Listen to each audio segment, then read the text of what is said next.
जरा आता लगेचच आपण सुरुवात करूया. थोडी पार्श्वभूमी सांगतो की हा युनिफाईड DCR काय आहे.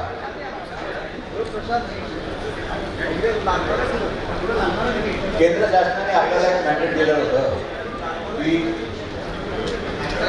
राज्यासाठी एकच विकास नियंत्रण नियमावली असावी. परंतु केंद्र शासनाने मॅन्डेट देण्याच्या आधी सुद्धा आपण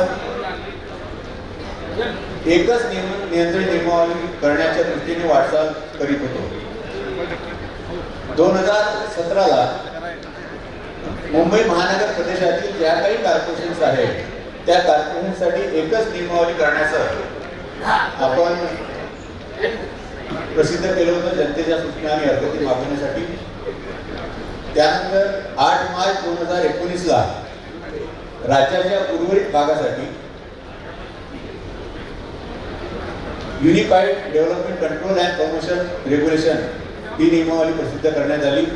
त्याचवेळी नवी मुंबईसाठी वेगळी युनिफाईड नियमावली प्रसिद्ध करण्यात आली थोड्याफार फरकाने, आणि ग्रामीण क्षेत्रासाठी नियमावली त्यावेळी प्रसिद्ध करण्यात आली जनतेच्या सूचना आणि हरकती मागवण्यासाठी. अशा रीतीने 4 सेट जनतेच्या सूचना आणि हरकती मागवण्यासाठी प्रसिद्ध करण्यात आले होते. त्यामुळे आपला राज्यासाठी एकच नियमावली हे उद्दिष्ट साध्य होऊ घातलेलं नव्हतं. त्यावेळी नंतर यावरती विचारमंथने झाली आणि शासन स्तरावर असा निर्णय घेण्यात आला की राज्यासाठी एकच नियमावली करण्यात यावी. या सर्वांचं 4ही नियमावलीचं एकत्रीकरण करून एक नियमावली ही करण्यात यावी आणि तिची लवकरच अंमलबजावणी करावी. त्यावेळी आम्ही या सर्व कामामध्ये लागलो. माझे सहकारी रमेश पाटील साहेब, मळे साहेब आणि एंटायर टीम त्यासाठी कार्यरत होती. ही नियमावली करताना आम्हाला काही आव्हानं आली, कारण सर्व राज्य एका प्लॅटफॉर्मवर आणायचं म्हणजे अनेक आव्हाने होते. त्यातली 3 मुख्य आव्हाने होती. ती आव्हाने, एक तर आपल्याकडे अनेक डेव्हलपमेंट प्लॅन महाराष्ट्र राज्यामध्ये होते आणि प्रत्येक डेव्हलपमेंट प्लॅनमध्ये वेगवेगळे झोनिंग होते. एकाच प्रकारच्या झोनिंगला अनेक नावं देण्यात आलेली होती. उदाहरण घ्यायचं झालं तर रेसिडेन्शियल झोन, याला काही ठिकाणी प्युअरली रेसिडेन्शियल झोन, काही ठिकाणी प्रिडॉमिनंटली रेसिडेन्शियल झोन, काही ठिकाणी रेसिडेन्शियल झोन विथ सप्लाय, काही ठिकाणी अर्बनायझेबल झोन, काही ठिकाणी अर्बनायझेबल झोन 1-2, काही ठिकाणी लो डेन्सिटी झोन, अशा प्रकारची अनेक प्रकारची नावं देण्यात आलेली होती. तर याचं काय करायचं, तर आम्ही मग याचा परामर्श चॅप्टर 4 मध्ये घेतला की त्यामध्ये आपण इक्विव्हॅलन्सी ऑफ झोन्स केलं. म्हणजे राज्यामध्ये विकास योजनेमध्ये या प्रकारचे झोन जर असतील तर ते इक्विव्हॅलंट टू रेसिडेन्शियल समजण्यात येतील आणि जी काही रेसिडेन्शियलसाठी आज्ञावली आहे ती या सर्व झोनना लागू होईल. दुसरं आपल्याकडे आव्हान होतं की पार्किंग ह्या प्रत्येक शहरासाठी वेगवेगळ्या पार्किंग आहे. मग आता याला समान कसं करायचं, तर त्यासाठी आम्ही पर्याय शोधून काढला की एकच स्टँडर्ड चार्ट हा राज्यासाठी राहील. फक्त शहर परत्वे किंवा क्षेत्र परत्वे एक फॅक्टर दिला जाईल, ज्या फॅक्टरनी मल्टिप्लाय करून त्या शहराची पार्किंगची जी आवश्यकता आहे ती काढण्यात येईल. तिसरं आव्हान होतं की आपण आपल्या शहरांमध्ये, राज्यातल्या शहरांमध्ये काही नियम असे आहेत की ते सिटी स्पेसिफिक आहे. म्हणजे एखाद्या शहराचं हेरिटेज जतन करतात किंवा कॅरेक्टरिस्टिक जतन करतात. जसं आपलं कोल्हापूरच्या महालक्ष्मी मंदिरच्या सभोवतालचा जो एरिया आहे, स्पेसिफाईड एरिया, तर त्याचे नियम हे जतन करणं पुढे कायम ठेवणं आवश्यक होतं. पुण्यातलं उदाहरण घ्यायचं झाल्यास कोरेगाव पार्कचा एरिया, जिथे कमी FSI आमदनी आहे.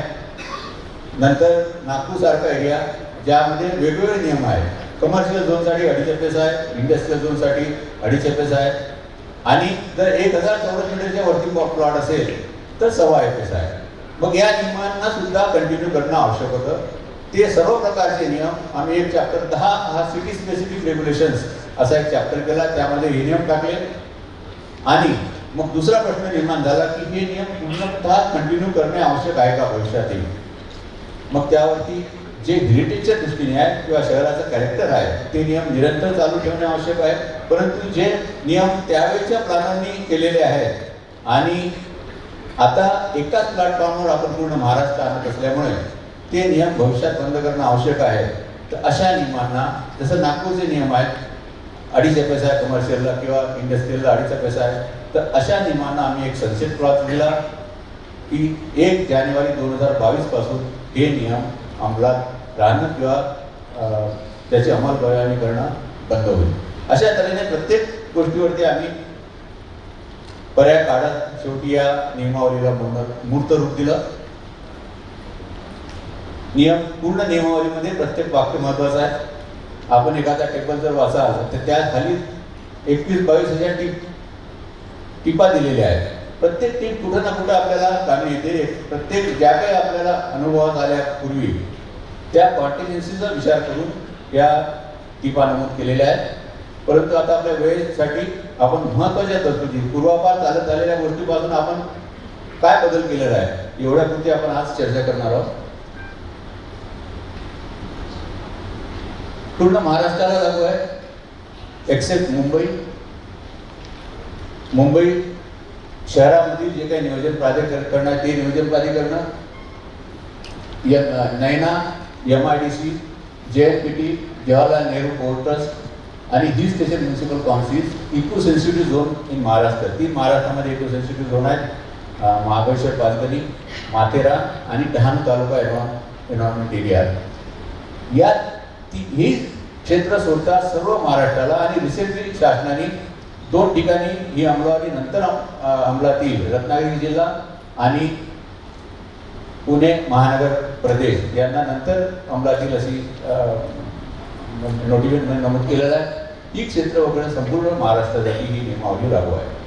दुसरी महत्त्वाची गोष्ट आहे की ही नियमावली अंमलात आल्यानंतर राज्यात सर्व क्षेत्रामध्ये जे काही नियम विकास नियंत्रित नियमावली संबंधात होते ते सर्व नियम वापरणं बंद होतील अशी स्पष्ट तरतूद करण्यात आलेली आहे. त्यामुळे आपल्याला फक्त हे नियमाचं पुस्तक आणि विकास योजना या 2च गोष्टी बघायच्या आहे. त्यामध्ये जर आपल्या प्रश्नाचं उत्तर मिळालं नाही किंवा समाधान झालं नाही किंवा काही क्वेरीज असतात किंवा काही डिस्पॅरिटी असेल तर आपल्याला क्वेरीज ह्या गव्हर्नमेंटला कम्युनिकेट करायच्या आहेत.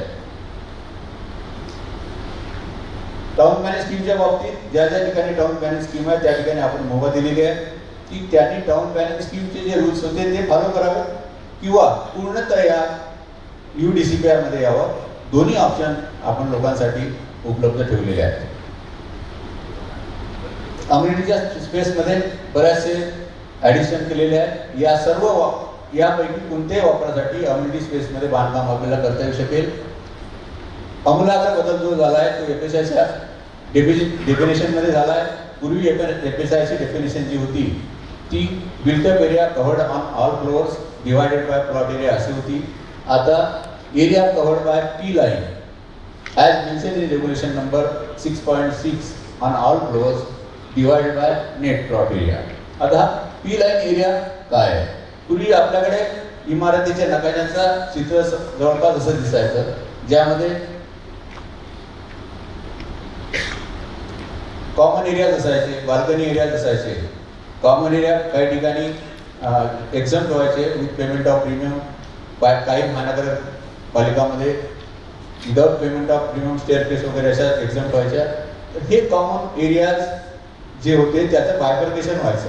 आता आपल्याला स्टील किंवा कपड असतील जे काही असेल त्याच्या बाहेरून जाणारी लाईन म्हणजे ही P लाईन जाणार आहे. यामध्ये फक्त डिडक्शन जे होणार आहे मधल्या डक ज्या आहेत त्या डिडक्ट होणार आहेत आणि स्टेअरकेस डक ही सुद्धा डिडक्ट होणार आहे. या 2 गोष्टी सोडल्या तर बाकीच्या ज्या गोष्टी एक्झाम झाल्या आहेत 6.6 रेग्युलेशनमध्ये ज्या पार्किंग, स्टील पार्किंग किंवा ओव्हरहेड टँक्स आहेत, अंडरग्राऊंड टँक्स आहेत, अशा प्रकारच्या ज्या गोष्टी एक्झम्पशन आहेत त्या गोष्टी मोजल्या जाणार नाही.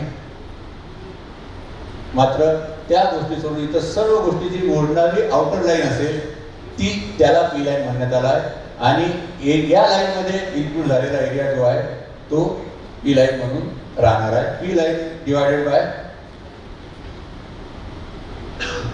अथॉरिटीचा स्पष्ट उल्लेख. अथॉरिटी शब्द नियमावलीमध्ये आला की संभ्रम निर्माण होतो की अथॉरिटी म्हणजे कोण. महानगरपालिकेच्या बाबतीत म्हटलं तर आपण जनरल बॉडी तर अथॉरिटी नाही, याची स्पष्टता करण्यात आली आहे. अथॉरिटी म्हणजे म्युन्सिपल कमिशनर, महानगरपालिकेच्या बाबतीत, ग्रामीण एरियाच्या बाबतीत जिथं रिजनल प्लॅन आहे त्या ठिकाणी कलेक्टर, आणि इतर ठिकाणी CEO जे असतील त्या अथॉरिटीचे ते CEO, आणि ज्या ठिकाणी गावठाण आहे त्या गावठाण क्षेत्रामध्ये पंचायत कन्सर्न, जी पंचायत असेल, व्हिलेज पंचायत असेल, त्याला हे अधिकार राहील. अथॉरिटी म्हणजे ते अथॉरिटी राहतील. सेव्हिंग क्लॉज सुस्पष्टपणे लिहिण्यात आलेला आहे. ओनर जुन्या परवानगीप्रमाणे बांधकाम करू शकतो. जुन्या सेव्हिंग क्लॉजमध्ये हे पण इन्क्लूड केलं आहे की कोणतेही पत्र दिलं किंवा पैसे भरण्याची डिमांड जरी दिली असली तरी तो जुन्या परवानगीप्रमाणे परवानगी प्राप्त करू शकतो. वर्ड असा आलेला आहे, any communication which will include demand note also. म्हणजे डिमांड नोट असली किंवा त्यासारखं कोणतेही पत्र असलं तर त्याप्रमाणे जर परवानगीची कारवाई झालेली असली तर जुन्या नियमाप्रमाणे तो परवानगी घेऊ शकतो. जुन्या नियमाप्रमाणे घेतलेली परवानगी तू निरंतरपणे कायम राहू शकते. त्याला जुन्या नियमाप्रमाणे जायचं नाही आहे तर नवीन नियमाप्रमाणे संपूर्ण परवानगी रिव्हिजनसाठी टाकू शकतो. जुनी परवानगी ऑलरेडी घेतली असेल, जुनं बांधकाम सुरू असेल आणि त्याला जुन्या बांधकामापैकी 10 इमारतीचा परवानगी असेल आणि फक्त 5 इमारती जुन्या बांधकामाप्रमाणे ठेवायच्या असतील, जुन्या परवानगीप्रमाणे ठेवायच्या असतील आणि उर्वरित 5 इमारती नवीन परवानगीप्रमाणे करायच्या असेल तरी त्याला ते अनुज्ञा करण्यात आलेलं आहे.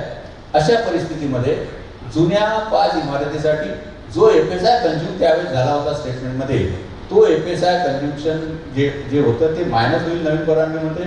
परंतु नवीन परवानगीमध्ये पोटेन्शियल संपूर्ण प्लॉटचं मोजल्या जाईल. संपूर्ण प्लॉटचं पोटेन्शियल मोजून किंवा अनुज्ञा FSI क्षेत्र मोजून जुन्या इमारतीमध्ये कंझ्युम झालेला FSI मायनस होईल आणि रिमेनिंग याला प्रस्तावित बांधकाम करता येईल. इतकी सुस्पष्ट तरतूद करण्यात आलेली आहे. ज्या जुन्या इमारतीने ज्या काही गोष्टी मिळाल्या असतील आणि त्या नवीन नियमाशी सुसंगत नसतील तरी त्या जुन्या गोष्टी निर्विवादपणे प्रोटेक्ट होतील, त्याला कोणतीही बाधा येणार नाही. ज्या ठिकाणी ऑक्युपेशन सर्टिफिकेट मिळालं असेल अशा ठिकाणी सुद्धा रेऱ्याचं जर काही रिस्ट्रिक्शन नसतील तर परवानगी पूर्णपणे नवीन नियमाप्रमाणे रिवाईज करता येतील. जुन्या इमारतीचे कम्प्लिशन्स आले तर त्यामध्ये थोडंफार 5% जर डेव्हिएशन असेल, म्हणजे in case of built up area, in case of length आणि FSI सुद्धा 5% जास्त झाला असेल, पण पूर्वीच्या परवानगीमध्ये FSI शिल्लक असेल तर असे प्लान्स हे आपल्याला कम्प्लिशन प्लान म्हणून सादर करता येईल आणि थोड्याफार फरकासाठी बाजार राहणार नाही. State government guideline 8 to 8 issue करेल असं त्यामध्ये नमूद आहे. गडकरी साहेबांनी आपल्याला मगाशी सांगितलं आहे त्या गाईडलाईन केव्हा इश्यू होतील. हे रेग्युलेशन सर्व डेव्हलपमेंट अँड कन्स्ट्रक्शनसाठी, part construction, change of occupancy, reconstruction, redevelopment, revise permission या सर्वांसाठी लागू राहणार आहे. इतर CRचे रेग्युलेशन किंवा वेस्टर्न घाट एरियाचे रेग्युलेशन जे असतील ते लागू राहणार आहे. प्रोफॉर्मामध्ये बऱ्याचदा खूप कॉन्टिन्युएन्सी आपल्या इथे तितके नियम आहेत की प्रत्येक ठिकाणी काही कॉन्टिन्युएन्सी निर्माण होते की आपल्याला फॉर्म्स हे बदलावे लागतात, काही पॅरामीटर्स फॉर्ममधले बदलावे लागतात. हे फॉर्ममधले पॅरामीटर गव्हर्नमेंटच्या मान्यतांनी बदलवण्यात येतील अशी तरतूद आहे. परंतु ही तरतूद आता शॉर्ट पिरियडसाठी अंमलात राहील, कारण एकदा ऑनलाईनवरती सर्व गोष्टी आल्या की या सर्व गोष्टीचा कॉग्निझन्स या ऑनलाईन परवानगीमध्ये घेतल्या जाईल. पूर्ण स्टेट एका प्लॅटफॉर्मवर आपण आणलं, त्याच्यामुळे काही ना काही अडचणी निर्माण होतील हे आम्हाला माहिती होतं. परंतु आता जो काही आम्हाला फीडबॅक मिळतो आहे तर आम्ही जेवढं अँटिसिपेट केलं होतं तेवढ्या अडचणी येत नाही आहे, ही पण जमेची बाजू आहे.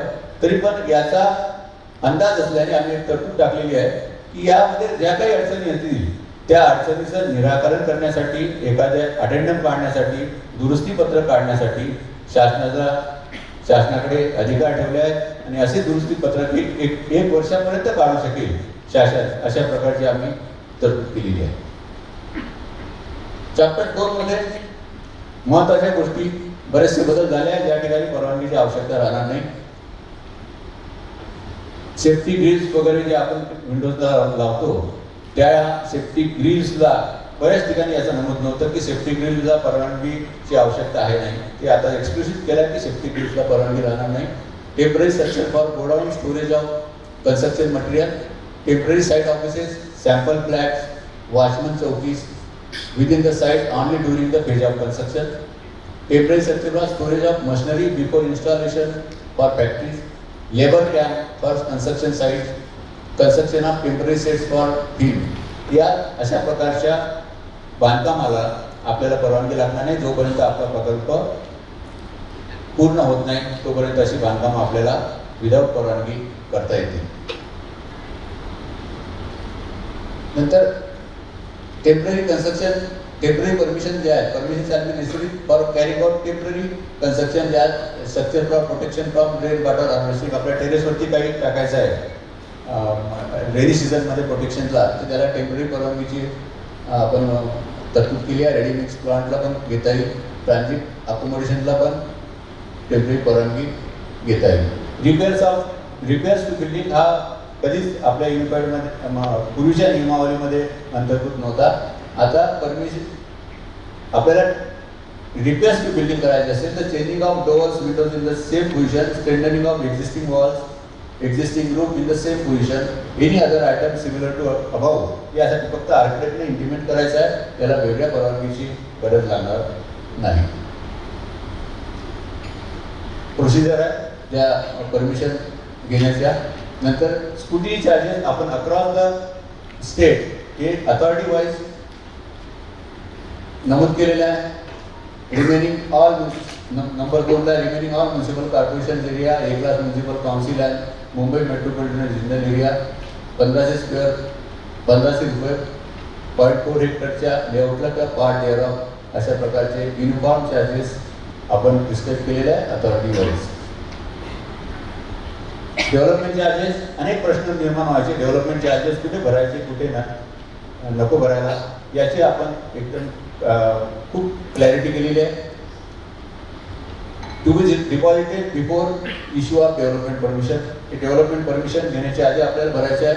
In case of revise permission where no development is carried out in pursuance of earlier permission and permission is lapse, amount of difference of development charges ही पेनी शॅल बी लेव्ही.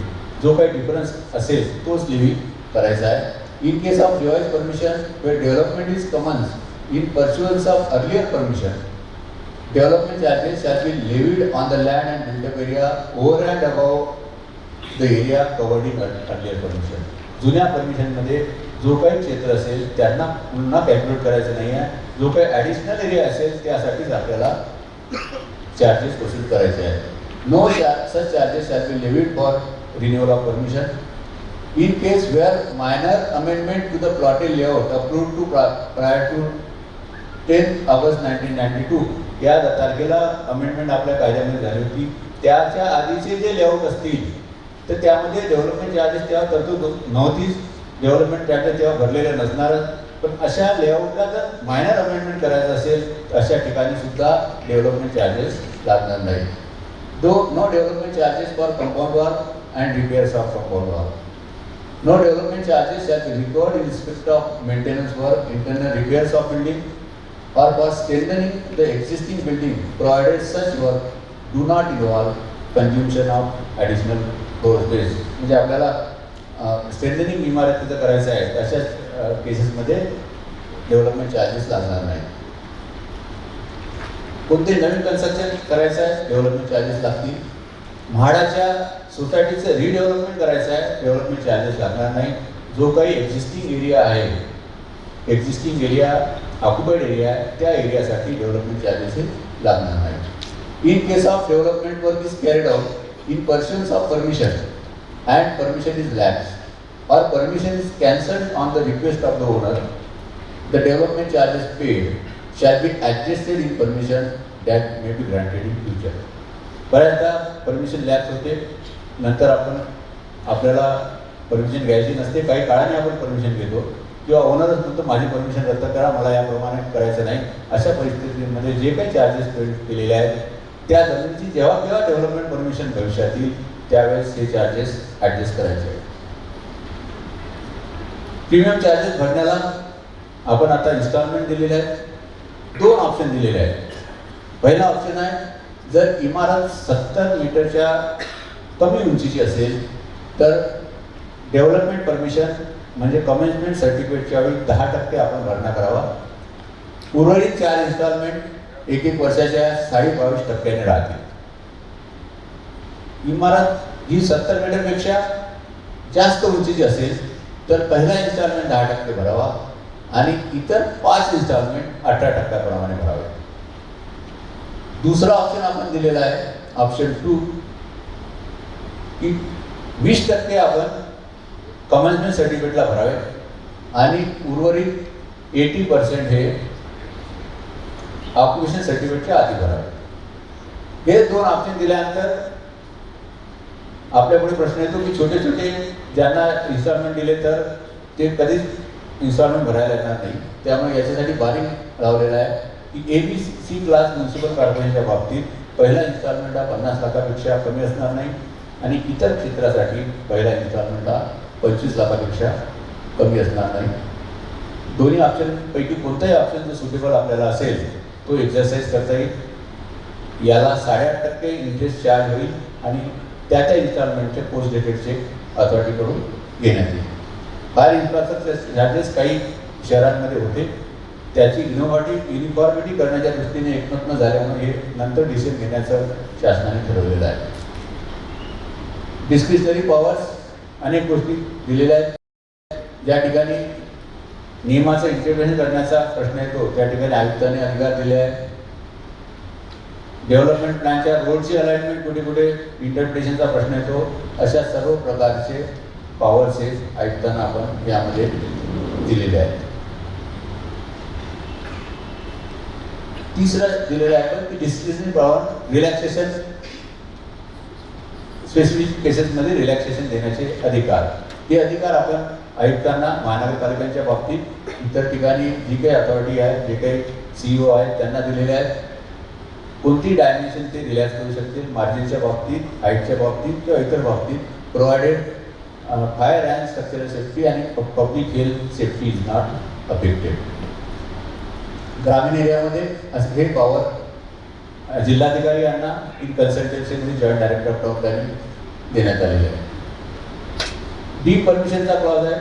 2 महिन्यामध्ये परवानगी दिली नाही तर सध्या डीप परमिशन इफेक्टमध्ये येत नाही. म्हणजे जरी प्लान बरोबर असले तरी त्यावरती शिक्का मारून मिळत नाही. आम्ही अशी तरतूद टाकली आहे की डीप परमिशनचा पिरियड झाल्यानंतर त्या ओनरने अर्ज करावा आणि आपल्या कायद्यामध्ये तरतूद आहे की सर्व गोष्टी बरोबर पाहिजे नियमाप्रमाणे. त्या नियमाप्रमाणे बरोबर असतील तर अथॉरिटीला एक चान्स दिला आहे की तुम्ही नियमाप्रमाणे बरोबर नसाल तर 15 दिवसात त्यांना कळवा. जर कळवलं नाही तर सर्व प्लान हे शिक्के मारून त्यांना चार्जेस भरून देण्यात यावे अशा प्रकारची तरतूद आपण डीम परमिशनमध्ये केली आहे, जेणेकरून लोकांना शिक्के मारून सर्व प्लान मिळू शकतील. मगाशी साहेबांनी सांगितलं त्याप्रमाणे, गगराज साहेबांनी सांगितलं, आपण लो रिस्क कॅटेगरी आणि मॉडरेट रिस्क कॅटेगरी अशा 2 कॅटेगरी केलेल्या आहेत.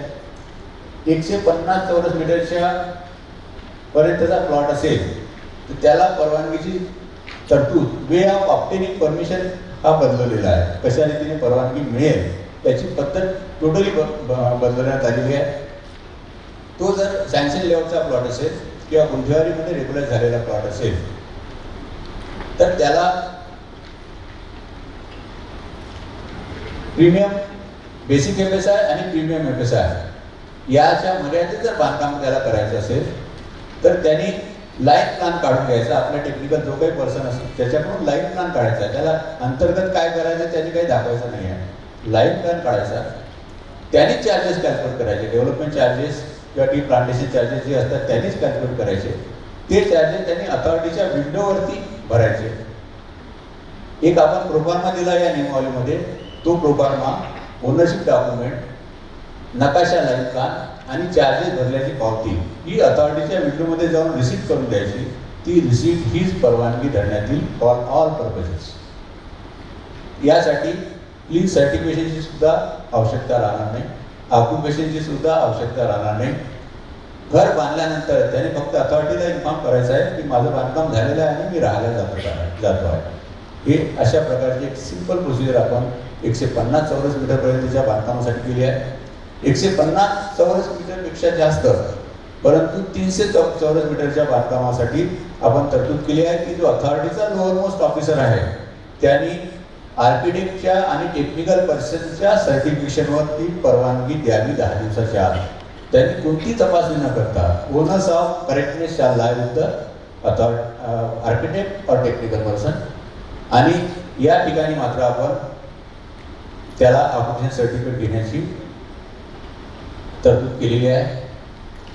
ही परवानगी हा एक ऑप्शन आहे. एखाद्याला आपल्याला रेग्युलरच परवानगी पाहिजे असेल तर या तरतुदीमुळे त्याला भार नाही, तो रेग्युलर परवानगीसाठी अर्ज करू शकतो. आता जे 150 चौरस मीटरचे प्लॉट्स आहेत त्यांच्याकडे त्यांच्या बाबतीत असा प्रश्न निर्माण होऊ शकतो की बँक त्यांना लोन कसं देणार. तर बँकेंना ह्या गोष्टी कळतील आणि आपण आता ऑनलाईन सिस्टीममध्ये असं पण करण्याचं ठरवलं आहे. हे परवानगी जे ऑनलाईन सिस्टीममध्ये घेतील त्याची रिसीट जे राहील त्या रिसीटच्या खाली असं आपण लिहिलं जाईल की this receipt shall be treated as a permission for all purposes. त्यामुळे मोठ्या प्रमाणात तो पण प्रश्न निकाली निघेल अशी अपेक्षा आहे. इतर अजून काही अडचणी आल्या तर आपण त्याचं निराकरण करण्यासाठी आम्ही सर्व विभाग आहेत.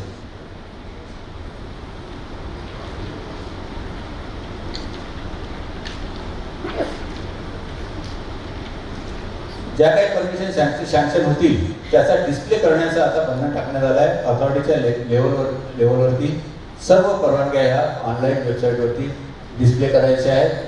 Development of land subdivision group option scheme आपण याच्यामध्ये नमूद केलं आहे की जे अंतर्गत विकास करायचा आहे तो अंतर्गत विकास करण्याची जबाबदारी ही जमीन मालकाची आहे किंवा डेव्हलपरची आहे.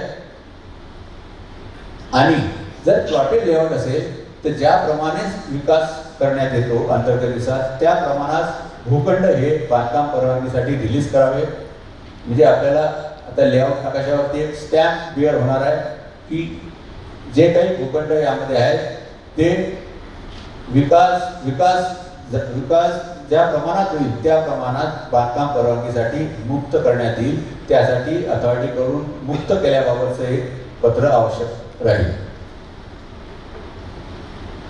ग्रुप ऑप्शन स्कीम असेल तर अंतर्गत विकास करण्याची जबाबदारी विकसकाची आहे आणि फॉर एव्हरसाठी अंतर्गत रस्ते आणि इतर गोष्टी मेंटेन सुद्धा हे ग्रुप हाऊसिंगचे जे काही सोसायटी आहे त्या भविष्यात सुद्धा मेंटेन करू शकतील अशी पण आपण तरतूद केलेली आहे. क्लीन चेकिंग सर्वात मोठा अडथळा माझ्या दृष्टीने होता. ही तरतूद मला पण कळत नव्हती हे का आली. कारण प्रॅक्टिकली क्लीन चेकिंगसाठी मी म्हणायचं माझी क्लीन पूर्ण झालेली आहे आणि मी अथॉरिटीकडे अर्ज करणार आणि अथॉरिटी मग इन्स्पेक्शन करणार आणि मग त्यानंतर मी पुढचं बांधकाम चालू करणार.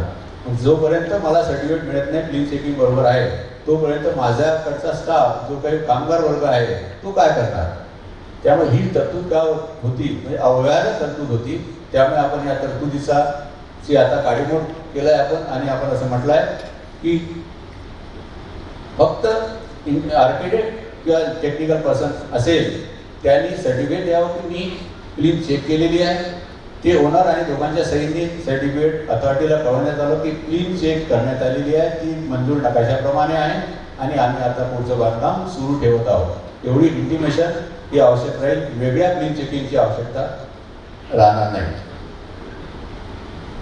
Deviation during construction any changes made within the internal layout of residential or commercial unit which do not violate FSI other regulations shall not be treated as unauthorized. Such changes shall be incorporated in plan along with the completion certificate. आपण दोन दुकानं दाखवतो. मधली वाढ आपल्याला दोन दुकानाचं एकच गिराईक मिळतं की मला कंबाईन वाढ मधली वाढ काढून द्या. तर अशा चेंजेससाठी सुद्धा आपल्याला पूर्वी रिवाईज परवानगीसाठी अर्ज करावा लागत होता. आता आपण त्याचा कॉग्निझन्स घेतला आहे आणि कोणतेही इंटरनल चेंजेस जे FSI व्हायोलेट करत नाही त्या इंटरनल चेंजेसना रिवाईज परवानगी घेण्याची आवश्यकता नाही. आपण जेव्हा फायनल प्लान किंवा कम्प्लिशन प्लान अथॉरिटीकडे सादर करू त्या प्लॅनमध्ये असे चेंजेस दाखवून आपण तो कम्प्लिशन प्लॅन आपल्याला मिळू शकेल. ऑक्युपेशन सर्टिफिकेट नेहमीप्रमाणे तरतूद आहे 21 दिवसात देण्याची.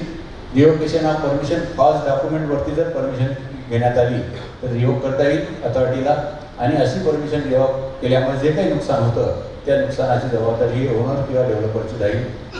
अशा प्रकारची तरतूद रिओकेशन ऑफ परमिशनमध्ये आहे. जनरल चॅप्टर 3 मध्ये रिक्वायरमेंट ऑफ साईट नेहमीप्रमाणे आहे, परंतु पुष्कळशा आपण त्याला रिफाईन केलेला आहे. जसं एक नदी किंवा वॉटरफोर्सच्या लगतची साईड असेल, नाल्याच्या साईडची असेल तर 6 मीटर आणि मेजर वॉटरफोर्सची असेल तर 15 मीटर आपल्या अंतर सोडायचं आहे.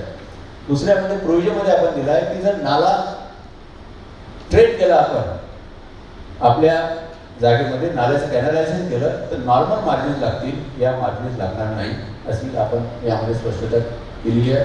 हिली एरियामध्ये असेल तर 1:5चा जर ग्रेडियंट असेल तर ती साईट डेव्हलपेबल होणार नाही. रेड आणि ब्ल्यू लाईनमध्ये area between river bank and blue flood line हा प्रोहिबिटेड रोड आहे, पण यामध्ये vegetable market, garden, lawns, open space, cremation and burial ground, sewage treatment plant, drainage pipeline, public toilet अशा प्रकारच्या गोष्टी ब्ल्यू लाईनमध्ये सुद्धा अनुज्ञ आहे. रिडेव्हलपमेंट करायची असेल ब्ल्यू लाईनमध्ये तर ब्ल्यू लाईनमध्ये रिडेव्हलपमेंट अलाउ केलेली आहे with 45 centimetre clean side from the red flood line level. त्या रेड फ्लड लाईनची जी लेवल असेल त्यापेक्षा 45 सेंटीमीटरच्या वरती क्लीन सोडून आपल्याला ब्ल्यू लाईनमध्ये सुद्धा एक्झिस्टिंग प्रॉपर्टीजचं रिडेव्हलपमेंट परमिसिबल आहे. Area between blue flood line and red line shall be restricted zone for the purposes of construction. The construction within this area may be permitted at a height of 45 centimeter from the red flood line. Red आणि blue flood लाईनमध्ये आपल्याला कोणत्याही प्रकारचं construction allow आहे provided आपण red flood लाईनचं जे reduce level आहे त्याच्यावरती 45 सेंटीमीटरची क्लिप केलेली असेल तर. हे जरी आपल्याला रेड आणि ब्ल्यू लाईनमध्ये आपला एरिया अफेक्ट होत असेल आणि तो आपल्या रिमेनिंग प्लॉटचा पार्ट असेल तर आपल्याला एंटायर एरियाचा FSI आणि सर्व पर्पजसाठी तो एंटायर एरिया कॅल्क्युलेट होणार आहे. ब्ल्यू आणि रेड फ्लड लाईन आहे म्हणून आपला एरिया आपण गमावणार आहे अशी परिस्थिती नाही. हा सर्व area for all purposes including premium FSI and TDR this entire quotation shall be calculated for all the purposes of FSI calculation. आता ज्या ठिकाणी ब्ल्यू आणि रेड लाईन अस्तित्वात नाही त्यामध्ये असं दिलेलं आहे की या एरियाचा लोकल अथॉरिटीने सर्वे करून एक लाईन ठरवावी. ती लाईन चीफ इंजिनियर PWD कडून इरिगेशन डिपार्टमेंटकडून सर्टिफाय करून घ्यावी आणि त्यापासून 50 मीटरचं क्षेत्र हे नो कन्स्ट्रक्शन झोनमधून राहील. ती regular blue lines and red lines are prepared. परंतु अशी जी टेंटेटिव्ह लाईन आहे ती मार्क होत नसेल आणि आता कुठेच रेड लाईन आणि ब्ल्यू लाईन नसेल तर क्लास 3 देण्यात आले आहे की जो पहिल्यांदा मी सांगितलं की नाल्यापासून 6 मीटर आणि मेजर फोर्सपासून 12 मीटर अंतर सोडायचा आहे तो क्लास ऑपरेशनमध्ये राहील. मीन्स ऑफ ॲक्सेस किती असावे हे दिलेलं आहे. एक इथे स्पष्टपणे नमूद केलेलं आहे की कोणती परवानगी देताना किती मीटरचा रस्ता असला तर परवानगी द्यायची आहे. shall have means of access like street, road irrespective of its width. म्हणजे गावठाणामध्ये किंवा इतरही क्षेत्रामध्ये इतक्याच मीटरचा रस्ता आहे पाहिजे तरच परवानगी मिळेल अशी तरतूद नाही. फक्त रस्ता असावा, तो पब्लिक स्ट्रीट असावा, तो किती मीटरचा असेल तरी परवानगी डिपेंडंट ॲक्सेस ओढू शकू. 9 मीटरचा 150 मीटरपर्यंत ओढू शकू आणि कंजेस्टेड एरियात the width of sub access road shall not be less than 4 metre. म्हणजे आपल्याला ॲक्सेस रोड जर टाकायचा आहे तर या विड्थ त्यामध्ये देण्यात आलेला आहे. परंतु ऑलरेडी ॲक्सेस रोड असेल तो किती विडचा असेल तरी परवानगी देय आहे. नवीन लेवलमध्ये या मिनिमम किती रोड विड्थ लागतील ते दिलेलं आहे. For residential purpose up to 150 metre 9 मीटरचा रोड लागेल. अबव 150 आणि अप टू 300 पर्यंत 12 मीटरचा लागेल आणि अबव 300 हा 15 मीटरचा लागेल. हे नॉर्मल लेआउटसाठी आहे. परंतु एखाद्या लेआउटमध्ये 100 स्क्वेअर मीटर पर्यंतचे प्लॉट जर आपण करत असू जे प्रॉबेबली EWSLIला जातील तर त्या ठिकाणी 4.5 मीटरची रोड विड्थ चालेल 60 मीटर लेंथपर्यंत आणि 6 मीटरची रोड विड्थ चालेल 56 मीटरपर्यंत. दोन्ही साईडला प्लॉट अबूट राहतील आणि असा रोड जर 100 मीटरपेक्षा जास्त जात असेल तो 6 मीटर विड्थचा चालेल. नंतरपर्यंत 12 मीटर 150 ते 300 मीटर लेन असेल तर 15 मीटर आणि 300ची अभाव असेल तर 18 मीटर. ग्रुप हाऊसिंग स्कीमसाठी काय असावं बऱ्याच ठिकाणी क्लिअर नव्हतं. आता ग्रुप हाऊसिंग स्कीममधले रोड किती लेंथनुसार किती विड्थचे असावे याची क्लॅरिटी करण्यात आलेली आहे. 150 मीटरपर्यंत 7.5 मीटरचा रोड चालेल आणि 150 ते 300 मीटरपर्यंत 9 मीटरचा आणि 300 ते 600 मीटरपर्यंत 12 मीटरचा रोड चालेल अशी तरतूद करण्यात आलेली आहे. एक आपण याच्यामध्ये ॲडिशनल तरतूद अशी टाकलेली आहे की जर 2 हेक्टरच्या वरची स्कीम असेल कोणती ग्रुप हाऊसिंग स्कीम असेल त्या ग्रुप हाऊसिंग स्कीम होत गेल्या तर मध्ये ॲक्सेस मिळत नाही आणि मग पेडेस्ट्रियन किंवा सायकल लिस्टना जायला खूप फेरा मारून जावं लागतो. तर 2 हेक्टरच्या वरच्या जर स्कीम असतील तर त्यांना 15 मीटरचा रोड टाकावाच लागेल. स्पेशल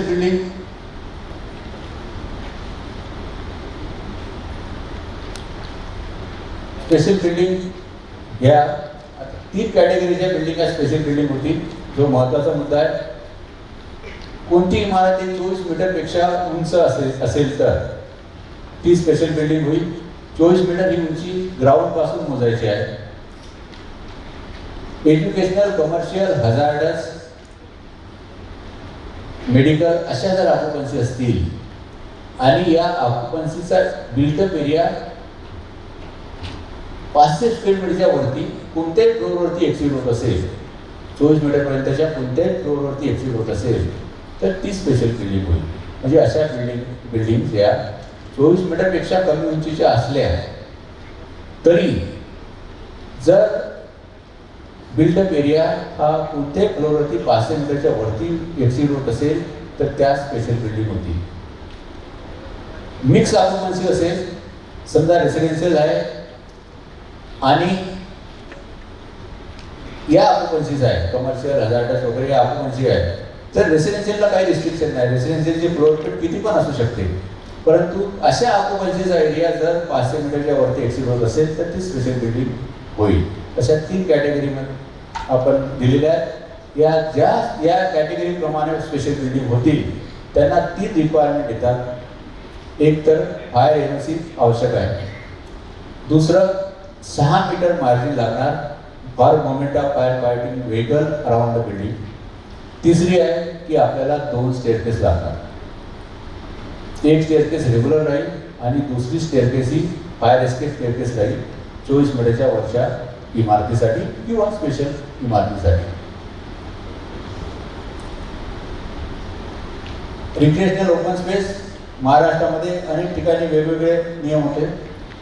रिक्रिएशनल ओपन स्पेससाठी काही ठिकाणी 2000च्या वरती लागू होत होत्या काही ठिकाणी 1500 स्क्वेअर मीटरच्या वरती पण तरतूद होती. तर आता एका प्लॅटफॉर्मवरती आलेल्या आहे 4.4 हेक्टर किंवा 4000 चौरस मीटरच्या वरती क्षेत्र असेल ते 4000 चौरस मीटर किंवा त्यापेक्षा जास्त तर 10% रिक्रिएशनल ओपन स्पेस आपल्याला सोडावी लागेल. आता अनेक ठिकाणी आधीच तुकडे पडलेले किंवा विभाजन झालेले प्लॉट किंवा शेतीचे क्षेत्र आपल्याकडे परवानगीसाठी येतं तर त्या ठिकाणी काय करायचं हा प्रश्न निर्माण झाला. तर 11 जानेवारी 1967 नंतर असे तुकडे पडले असतील तर ते 4000च्या खाली असतील तर त्याला अनधिकृत सबडिव्हिजन म्हणून समजले जाते. तर याला आपण 3 ऑप्शन दिलेले आहेत. एक तर 10% ओपन स्पेस सोडा subject to minimum 200 square metre. 10% open space आपल्याला सोडायची नसेल तर दुसरा ऑप्शन दिलेला आहे, आपण ओपन स्पेस न सोडता 75% FSI घ्या. जो काही बेसिक FSI परमिशनेबल आहे त्याच्या 75% घ्या. त्या केसमध्ये आपल्याला प्रीमियम FSI आणि TDR हा सुद्धा 75%च्या मर्यादेत अनन्य होईल. तिसरा ऑप्शन आपण दिलेला आहे, जी काही ओपन स्पेस सोडायची आहे 10% त्याचे आपण ESR रकमेप्रमाणे अथॉरिटीकडे रकमेचा भरणा करा. आपल्याला पूर्ण FSI मिळेल, पूर्ण प्रीमियम FSI मिळेल आणि TDR पूर्ण TDRचे सुद्धा फायदे मिळतील. असे 3 ऑप्शन आपण या ठिकाणी दिलेले आहेत. रिक्रिएशनल ओपन स्पेस ही ओनर्स, जे काही लेआउट ओनर्स आहेत त्यांच्या मालकीची राहणार आहे, त्यांनीच मेंटेन करायचे आहे. रिक्रिएशनल ओपन स्पेसमध्ये आपल्याला रिअरेंज करायची असली भविष्यात त्याची तरतूद फार बारकाईने बघणं आवश्यक आहे. No permission shall be granted to delete reduce open space of the existing sanction layouts of India.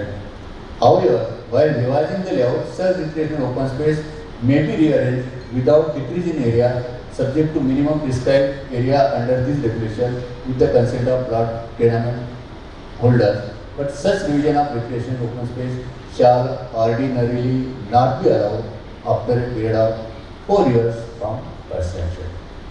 पहिलं सँक्शन झाल्यानंतर 4 वर्षाच्या नंतर असे ओपन स्पेस बदलवण्याची मुभा दिलेली नाही, ऑर्डिनरीली दिलेली नाही.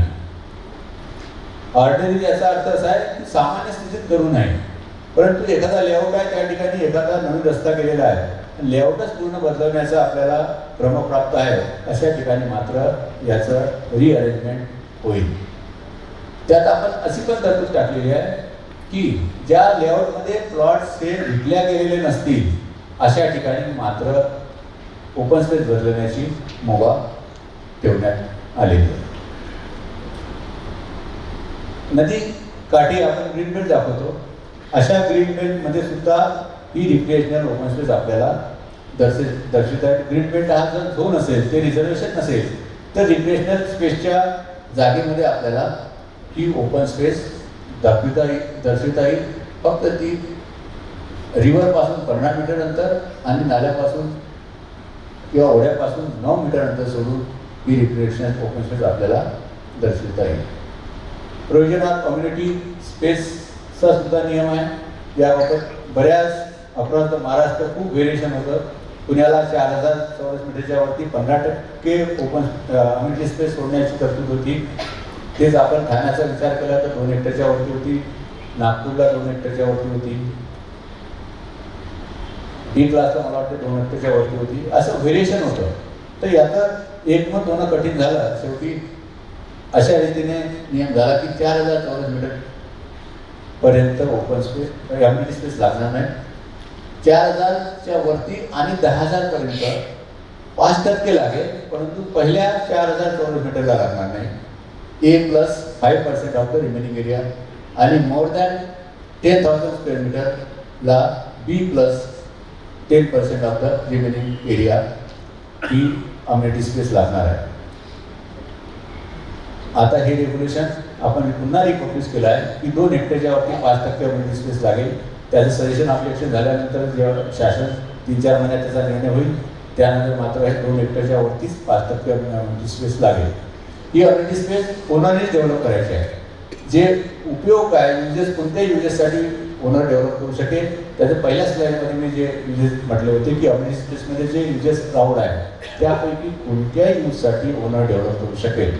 परंतु अथॉरिटीला जर आवश्यकता असेल 6 पर्पजसाठी, gardens, playground, municipal school, municipal hospital, fire brigade, housing for project affected persons, या 6 युजेससाठी जर अथॉरिटीला आवश्यक असेल आणि ओनर जर कन्सेंट देत असेल की मी द्यायला तयार आहे, दोघांचे तिथे कन्सेंट असेल, त्या ठिकाणी अथॉरिटीला घेता येईल. परंतु या 6 पर्पजेससाठी अथॉरिटीला जागा वापरावी लागेल. अशा परिस्थितीत ओनर हा TDR रेग्युलेशन प्रमाणे जे काही त्याला TDR देय आहे रिझर्व्ह लँडसाठी, त्याप्रमाणे त्याला TDR देय होणार आहे. इन्क्लुझिव्ह हाऊसिंग 10 लाखाच्या वरती जे पॉप्युलेशनची शहर आहे त्या ठिकाणी इन्क्लुझिव्ह हाऊसिंग लागू आहे. 4000 चौरस मीटरच्या वरती जर बांधकामाचं हाऊसिंगसाठी बांधकामाचं प्रपोजल असेल तर त्या ठिकाणी 20% क्षेत्रावरती प्लॉट्स 30 ते 50 चौरस मीटरचे प्लॉट किंवा 30 ते 50 चौरस मीटर टेनामेंट हे 2 ऑप्शन देण्यात आलेले आहे. ते करून देणं बंधनकारक आहे. आणि हे जे प्लॉट्स किंवा टेनामेंट होतील ज्यावेळी आपण परवानगीला अर्ज करू, आपल्याला परवानगी प्राप्त झाल्यानंतर हाऊसिंग बोर्डाला इन्फॉर्म करायचं आहे. हाऊसिंग बोर्डाकडून याची लिस्ट येईल. ती लिस्ट आल्यानंतर त्या अलॉटेडना ASR मधले जे रेट्स आहेत त्या कन्स्ट्रक्शनचे रेट प्लस 20% मोर याप्रमाणे आकारणी करून ते त्यांना विकायचे आहे. आणि त्यांच्याकडून लिस्ट आली नाही 6 महिन्याच्या तर शासन दुसरी अथॉरिटीला अपॉइंट करेल आणि त्यांच्याकडून जर आली नाही तर मग मात्र ओनर ओपन मार्केटमध्ये त्याच रेटनी विकायला त्याला परवानगी असेल अशी या इन्क्लुझिव्ह हाऊसिंगमध्ये तरतूद आहे. 10 लाखाच्या वरती क्षेत्राला लागू आहे.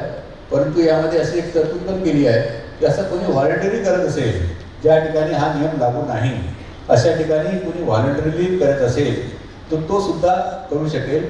तर त्याला जो काही 20% क्षेत्र आहे त्या क्षेत्राचा 1.25 टाइम्स FSI किंवा TDR जास्त प्रमाणात मिळेल, इन्सेंटिव्ह म्हणून मिळेल अशी तरतूद करण्यात आलेली आहे. आता नेट प्लॉट एरिया पूर्वी कुठे 0.75 म्हणून नेट प्लॉट एरिया असायचा. नंतर आपण ABC क्लासमध्ये 0.9 हा नेट प्लॉट एरिया केला होता. आता total area excluding reservation and excluding community space जो काही एरिया असेल तो टोटल एरिया हा नेट प्लॉट एरिया म्हणून गृहीत होईल for all purposes for calculation of FSI. Transfer of DP site एखाद्याच्या जागेवरती आरक्षण असेल आणि तो TDRची नियमावली जे काही प्रोसिजर आहे ती प्रोसिजर न करता त्याच्या जागेवरचं आरक्षण तो अथॉरिटीला द्यायला तयार असेल तर त्याचा जो एरिया आहे तो त्याच ठिकाणी त्याला वापरता येऊ शकतो without any formal procedure provided he hands over the reserve area to the authority. Relocation of DP site generally 300 मीटरपर्यंत आपण रिलोकेट पूर्वी करू शकत होतो. काही नियमावलीमध्ये 200 मीटरची तरतूद होती. आता आपण रिलोकेशन ऑफ रिझर्व साईट हा 500 मीटर केलेला आहे. 300 मीटर चुकीने आलेला आहे. 500 मीटरपर्यंत आपण रिलोकेशन अलाउ केलेलं आहे. डेव्हलपमेंट ऑफ सायकल ट्रॅक नाशिकमध्ये रेग्युलेशन आहे की जे काही नाले किंवा ओढे आम्ही आयडेंटिफाय केलेले आहेत त्या विकास योजनेमध्ये आणि त्यामध्ये अशी तरतूद केलेली आहे की त्या ओढ्याच्या बाजूला 6 मीटर मार्जिन सोडावे. त्या 6 मीटर मार्जिनमधलं 3 मीटर मार्जिन त्या व्यक्तीने त्या विकासकांनी अथॉरिटीला हँडओव्हर करावी आणि या 3 मीटरमध्ये सायकल ट्रॅक डेव्हलप करण्यात येईल. या 3 मीटरचा त्याला FSI मिळेलच प्लस जर हँडओव्हर केलं त्यांनी ही मार्जिन तर 30% ऑफ द FSI ॲडिशनल त्याला मिळण्याची तरतूद दिली आहे. तशाच प्रकारचं रेग्युलेशन राज्यातील कोणत्याही महानगरपालिकामध्ये किंवा कोणत्याही अथॉरिटीनं अडॉप्ट करायचं ठरवलं आणि अशा प्रकारचे ओढे जर कमिशनरांनी आयडेंटिफाय केले आणि ते नोटिफाय केले तर तेच रेग्युलेशन तशा प्रकारचं रेग्युलेशन इतर शहरामध्ये लागू करता येईल अशी आम्ही तरतूद केलेली आहे. चॅप्टर मगाशी मी सांगितलं की आम्हाला equivalency of zone across the Maharashtra zone कसे इक्विव्हॅलंट करावे हा प्रश्न निर्माण झालेला होता. या चॅप्टरमध्ये ते इक्विव्हॅलन्सी ऑफ झोन हे टाकलेलं आहे. या चॅप्टरच्या सुरुवातीला 3 नोट्स दिलेले आहेत त्या महत्त्वाच्या आहेत. एक तर आपण म्हटलं आहे की डेव्हलपमेंट प्लॅनवरती एखादी परवानगी ऑलरेडी दिली असेल म्हणजे एखादा रहिवासी झोन आहे आपल्या डेव्हलपमेंट प्लॅनमध्ये त्या रहिवासी झोन तो नंतर आला त्या आधीच आपण इंडस्ट्रीयलची परवानगी दिलेली असली तर त्या परवानगीचं काय होणार. नॉर्मली असं व्हायचं की ती परवानगीला आपण कोणतेही एक्सटेन्शन करण्याची तरतूद नव्हती किंवा जेव्हा डिमॉलिशनला येईल त्याच्यानंतरचा जो यूज होता तो रहिवासीच करावा असं बंधन होतं. आता आपण सर्व युजेस हे प्रोटेक्ट केलेले आहे. आपण म्हटलं आहे की ही परवानगी डेव्हलपमेंट प्लॅनच्या कन्सर्नमध्ये नसली तरी सुद्धा ती परवानगी ओनरला आपल्या ओनरशिपच्या लँडमध्ये एक्सपान्शन करण्याची तरतूद राहील. जर इमारत जुनी झाली असेल आणि रिडेव्हलपमेंटसाठी तो येत असेल तर त्याला दोन्ही ऑप्शन राहील. तो इंडस्ट्री सुद्धा करू शकेल तिथे, किंवा त्याला इंडस्ट्री करायची नसेल तर रेसिडेन्शियल सुद्धा करू शकेल. त्यामुळे जुन्या परवानग्यांना कोणतीही बाधा आता येणार नाही. दुसरा असा नियम आपण टाकलेला आहे की डेव्हलपमेंट प्लॅनमध्ये खूप काही गोष्टी दाखवण्यात, काही चुकीने दाखवण्यात येतात. एखाद्या ठिकाणी ओढा नसतो, ओढा दाखवण्यात येतो. एखाद्या ठिकाणी एक्झिस्टिंग रोड नसतो तरी दाखवण्यात येतो.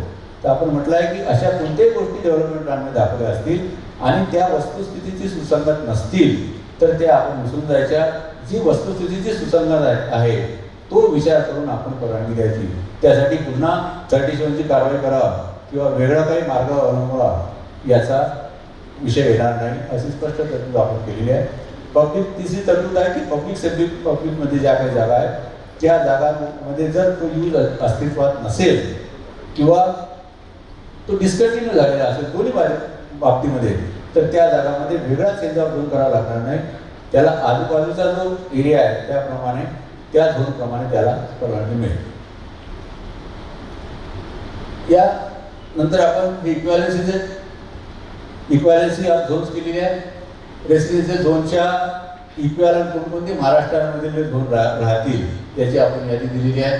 मगाशी सांगितल्याप्रमाणे including slum improvement zone, low density zone, हे सर्व प्रकारचे झोन आता रेसिडेन्शियल झोनच्या इक्वॅलंट होणार आहे. त्याचप्रमाणे कमर्शियल झोनचं कोणतंही नामोक्लेशन डेव्हलपमेंट प्लॅनमध्ये महाराष्ट्रामध्ये आलं असेल, जसे की local commercial C1, commercial C1, special commercial business hub, central business district zone, commercial zone C2, predominantly commercial, हे सर्व नामोक्लेचर आता सर्टिफिकेटेड ॲज इक्वॅलंट टू कमर्शियल. आणि कमर्शियल झोनमध्ये जे काही युजेस परमिसिबल होतील ते युजेस सर्व झोनमध्ये परमिसिबल होतील. अशाच प्रकारची इक्वॅलन्सी इंडस्ट्रियल झोन बाबत केलेली आहे. आपण पब्लिक सेमी पब्लिक झोन बाबत केलेली आहे. इचलकरंजी आणि मालेगावला असलेला लूम इंडस्ट्री कम रेसिडेन्शियल झोन याचा पण आपण कॉम्बिनेशन्स घेतलेला आहे. ॲग्रिकल्चर झोनमध्ये वेगवेगळे झोन्स अनेक ठिकाणी होते, जसे की horticulture zone, plantation zone, no development zone, green zone 1, green zone 2. Mumbai महानगर प्रदेशामध्ये ग्रीन झोन अशी लँग्वेज आहे. कॅटल सेट झोन वसई विरारला आहे. अशा प्रकारचे संपूर्ण झोन्स आपण इक्वॅलंट टू ॲग्रिकल्चर ट्रीट करण्यात येतील. अशा प्रकारची इक्वॅलन्सी देऊन आपण सर्वांचं एकत्रीकरण केलं. तरीसुद्धा आपल्या महाराष्ट्रामध्ये आता 22 पॅरेंट झोन आहेत आणि या 22 पॅरेंट झोनमध्ये कोणकोणते युजेस परमिसिबल होणार याचा आपण अत्यंत सुस्पष्टपणे नमूद केला आहे. याच्या व्यतिरिक्त खूप शिथिलता पण आणलेली आहे. आता रेसिडेन्शियल झोनमध्ये जनरली काय युजेस अलाउ असायचे आपल्याला माहिती आहे. त्यामध्ये खूप रिफाईन केला आहे. एक मेजर चेंज जो झालेला आहे की आता कन्व्हिनियन्स शॉप जे विशिष्ट क्षेत्राचे अनुज्ञ होत होते R1 झोनमध्ये. R1 झोन म्हणजे नॉन कंजेस्टेड एरियामध्ये 12 मीटर रुंदीच्या कमी रुंदी असलेले जे रस्ते आहेत त्यावरती जे प्लॉट सन्मुख आहेत असे सर्व प्लॉटला R1 झोन संबोधण्यात येतं. 12 मीटर आणि त्यापेक्षा जास्त रुंदीचे रस्ते आहेत यावरचे प्लॉट जे आहेत ते R2 झोन म्हणून समजण्यात येतात. त्याचप्रमाणे कंजेस्टेड एरियामध्ये 9 मीटरपेक्षा कमी रुंदीच्या रस्त्यावरचे प्लॉट जे R1 झोनचे प्लॉट आहे. 9 आणि त्यापेक्षा जास्त रुंदीच्या रस्त्यावरचे प्लॉट हे R2 झोन आहे कंजेस्टेड एरियामध्ये. त्याचप्रमाणे काही एक्सटेन्शन आपण C प्लस नगरपालिकांना आणि नगरपंचायतना एक्सटेंड केला आहे आणि रिजनल प्लॅनला पण एक्सटेंड केला आहे की अशा क्षेत्रामध्ये नॉन कंजेस्टेड एरियामध्ये सुद्धा 9 मीटर आणि वरील रस्त्यावर सन्मुख असलेले प्लॉट्स हे R2 झोनचे समजण्यात येतील.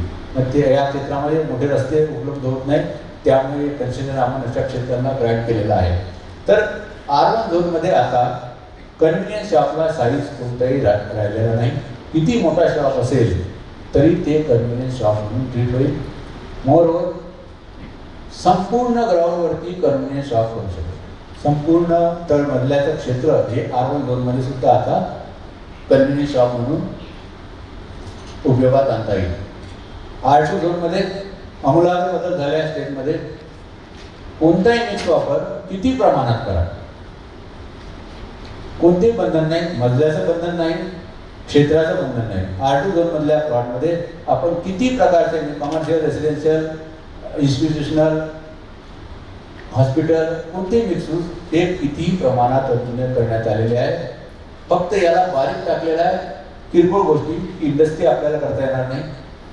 जे बारीक पुढे 4.8 to 4.11 पोल्ट्री फार्मिंग किंवा अशा काही आपल्या गोष्टी आहेत त्या करता येणार नाही.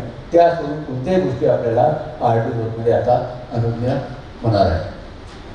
तसेच सर्व पब्लिक सेमी पब्लिक झोनचे सर्व्हिस इंडस्ट्रीज या सुद्धा आरटी झोनमध्ये अनुज्ञा होणार आहे. इंडस्ट्रियल टू रेसिडेन्शियल कन्व्हर्शनचा नियम आपल्याकडे होता. 20% प्रीमियम द्यायला लागायचा आधी, तो आता 5% प्रीमियम करण्यात आलेला आहे. कम्युनिटी स्पेस 2 हेक्टरपर्यंत 10% करण्यात आले आहे. हिचं पण प्रमाण कमी करण्यात आलेलं आहे. 2 हेक्टरच्या वरती 15% कम्युनिटी स्पेस करण्यात आलेली आहे. ही कम्युनिटी स्पेस मात्र कंपल्सरीली अथॉरिटीला ट्रान्सफर करायची आहे, कारण या क्षेत्रामध्ये विकास योजनेमध्ये आरक्षणे प्रस्तावित नसतात. त्यामुळे कम्युनिटी अथॉरिटीला डेव्हलप करायचे असतात. त्यामुळे इथे हँडिंग ओव्हरची तरतुदी कंपल्सरी आहे. TDR हँडिंग ओव्हर केल्यानंतर जो TDRच्या नियमाप्रमाणे जो काही TDR अलाव होणार आहे तो ओनरला अलाव होणार आहे. मिनिमम 10% बिल्डअप एरिया हा इकॉनॉमिक ॲक्टिव्हिटीसाठी म्हणजे कमर्शियल किंवा इतर इकॉनॉमिक ॲक्टिव्हिटीसाठी आपल्याला वापरायचा आहे. जर जागा 1 हेक्टरपेक्षा पर्यंत असेल तर आणि 1 हेक्टरच्या वरती असेल तर 5% FSI हा कम्युनिटीसाठी वापरायचा आहे. 20% जागा ही 100 स्क्वेअर मीटरपर्यंत आपल्याला प्लॉटसाठी वापरायची आहे. आणि हे केल्यानंतर 10 लाखाच्या वरती ज्या कॉर्पोरेशन आहे त्याला जे इन्क्लुझिव्ह हाऊसिंगचं रेग्युलेशन लागू आहे ते रेग्युलेशन लागू होणार नाही. ॲग्रिकल्चर झोनमध्ये खूप आमूलाग्र बदल झालेले आहेत. पूर्वीच्या नियमाप्रमाणे पूर्वी आपण नेहमीच म्हणायचो ॲग्रिकल्चर झोनमध्ये परवानगी आली की आपला नाहीसाच पडायचा असा, कारण अनुज्ञा अनेक गोष्टी अनुज्ञा होत नव्हत्या. आता जवळपास 40 युजेसची लिस्ट दिली आहे. त्या सर्व प्रकारचे युजेस अनुज्ञा ॲग्रिकल्चर झोनमध्ये होणार आहेत. यातले मुख्य युजेस काय आहे ते आपण बघू. अम्युजमेंट पार्क अलाव होणार आहे ॲग्रिकल्चर झोनमध्ये विथ 0.7 FSI अलाव होणार आहे. म्हणजे अम्युजमेंट पार्कला फार कमी FSI असायचा, तो आपण मोठ्या प्रमाणात वाढवला आहे. यामागचं कारण असं आहे की ज्या राईड्स असतात त्या कव्हर राईड असतात आणि कव्हर राईड म्हटलं की आपण त्या बिल्डअप एरियामध्ये किंवा P लाईनमध्ये घेतो आणि त्याला मग FSI जास्त लागतो. FSI कमी असल्यामुळे मग अम्युजमेंट पार्क अशा गोष्टी येत नाही ज्या यायला पाहिजेत. त्यामुळे आपण यामध्ये शिथिलता दिलेली आहे. Development of buildings of educational research medical institution community development human resource development rural upliftment योगाश्रम meditation centre Vipassana centre spiritual centre गोशाळा पांढरापूर old age homes and rehabilitation centre along with allied activities planetarium astronomical astrophysical facilities यासारखे project या सर्वांना 0.2 FSI हा without premium right आणि 1पर्यंतचा FSI हा विथ पेमेंट ऑफ प्रीमियम 20%. आता रिसेंटली गव्हर्नमेंटने अजून काढलेला आहे की सर्व प्रकारचे प्रीमियम हे 50% करण्यात यावे. नंतर इंटिग्रेटेड हाय युटिलिटीज कोणती इंडस्ट्री आता ॲग्रिकल्चर झोनमध्ये कुठेही अनुज्ञा होणार आहे विथ 0.2 FSI बेसिक किंवा विदाऊट पेमेंट ऑफ प्रीमियम आणि त्यावरील FSI हा 20% प्रीमियमनी. मंगल कार्यालय लॉन्स या पण अलाव करण्यात आलेल्या आहे. एक रिव्होल्युशनरी रेग्युलेशन आपण आणलेलं आहे. Town planning scheme under the provisions contain in chapter 5 of the regional town planning act Maharashtra regional and town planning act shall be allowed for minimum 20 hectare area. म्हणजे हे तर 20 हेक्टर एरियासाठी TP स्कीम करता येईल, पण TP scheme करण्याची तरतूद जी आहे कायद्यामध्ये ती क्लिष्ट आहे. त्याला खूप वेळ लागतो आणि लोकांना फटाफट पाहिजे असतं, तर आपण त्यांना ऑप्शन दिलेला आहे. दुसरा ऑप्शन दिला आहे की आपण 20 हेक्टर एरिया मिळून सर्व एकत्रित घ्या. जर आपण एकत्रित देत असाल तर आपल्याला ही योजना TP स्कीमच्या धर्तीवरती करता येईल. यासाठी TP स्कीममध्ये काय होतं एक्झॅक्टली 40% जागा ही आपल्याला अथॉरिटीला हँडल करायची असते. 40%मध्ये सबडिव्हिजन असं असतं की प्लेग्राऊंड गार्डन 10%, नंतर रोड्स आणि अम्युनिटीची जागा आणि sale of land to the authority अशा प्रकारचं बायफर्केशन असतं. यामध्ये आपण बायफर्केशन कसं केलेलं आहे, आपण म्हटलं आहे की 10% जागा ही प्लेग्राऊंड गार्डनसाठी ठेवणं आवश्यक राहील अशा स्कीममध्ये.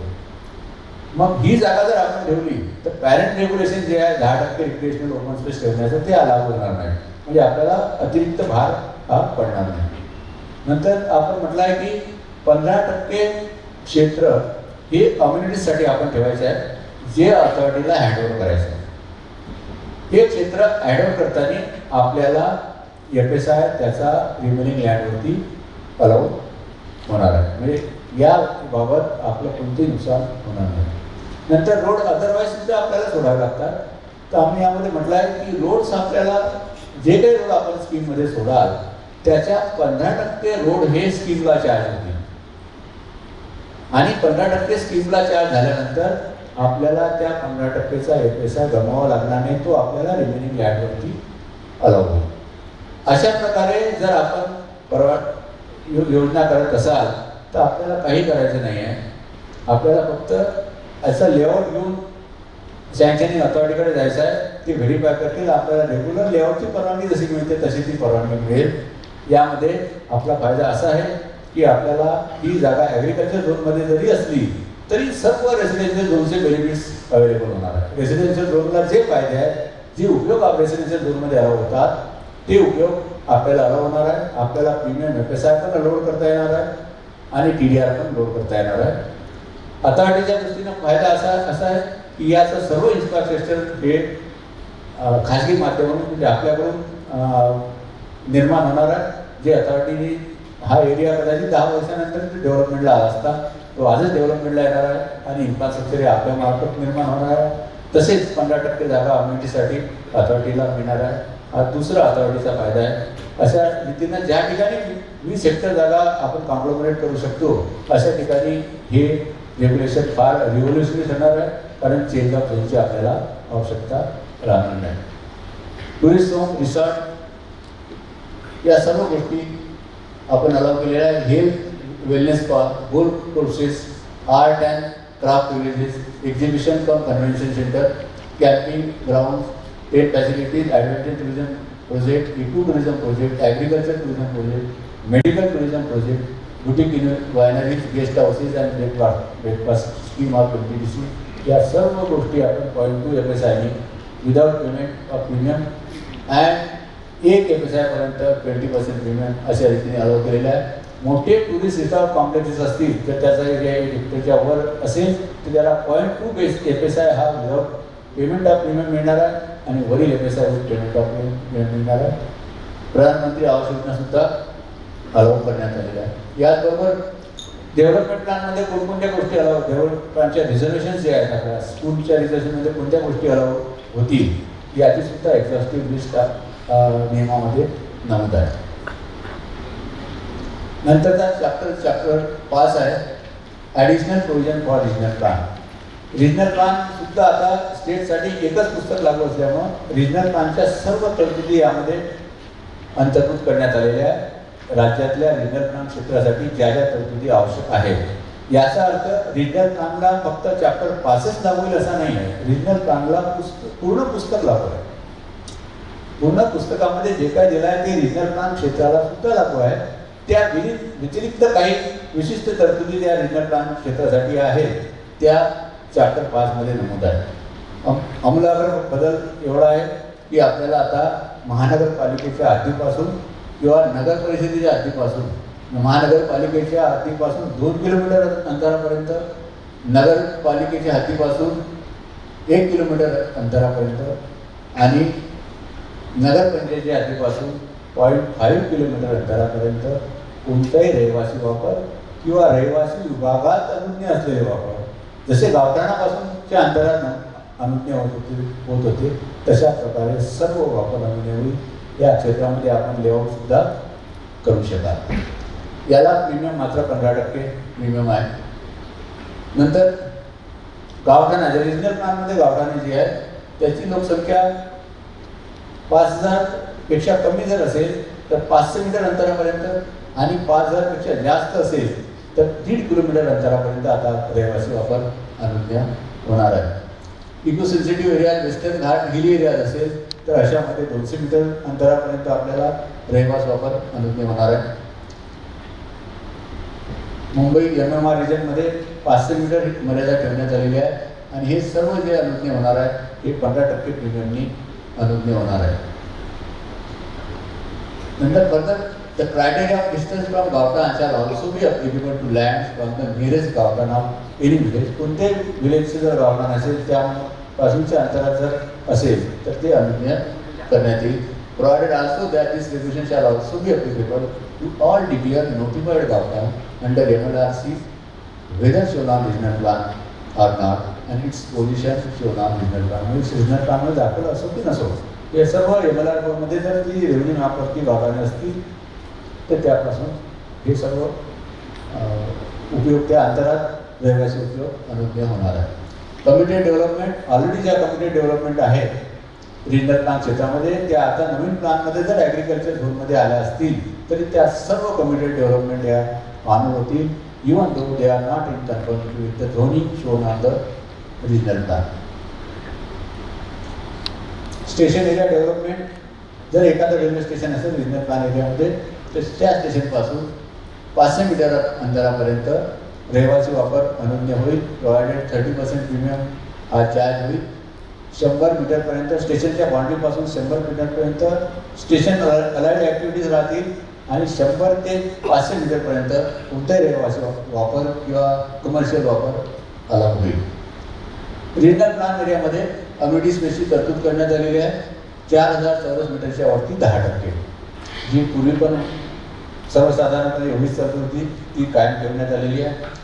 ही अम्युनिटी स्पेस ही ओनरनी डेव्हलप करायची आहे. त्याला अथॉरिटीला म्हणजे कलेक्टरला जर हँडओव्हर करायची असेल दोघांच्या संमतीनं ती हँडओव्हर करण्याची सुद्धा तरतूद केली आहे in lieu of FSI against the handover of such community space.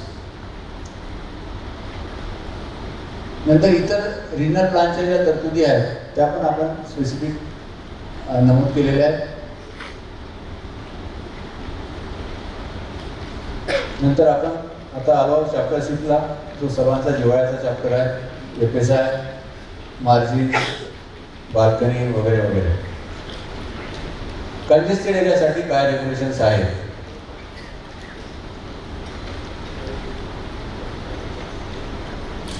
Congested एरियासाठी जर 4000 चौरस मीटरच्या वरती प्लॉट कंजेस्टेड एरियामध्ये असेल तर त्याला नॉन कंजेस्टेडचे रेग्युलेशन लागू राहतील एक्सेप्ट FSI. FSI हा मात्र कंजेस्टेड एरियाचा लागू राहील. नॉन FSIच्या व्यतिरिक्त मार्जिन्स, हाईट या सर्व गोष्टी ह्या नॉन कंजेस्टेड एरियाचा लागू राहतील.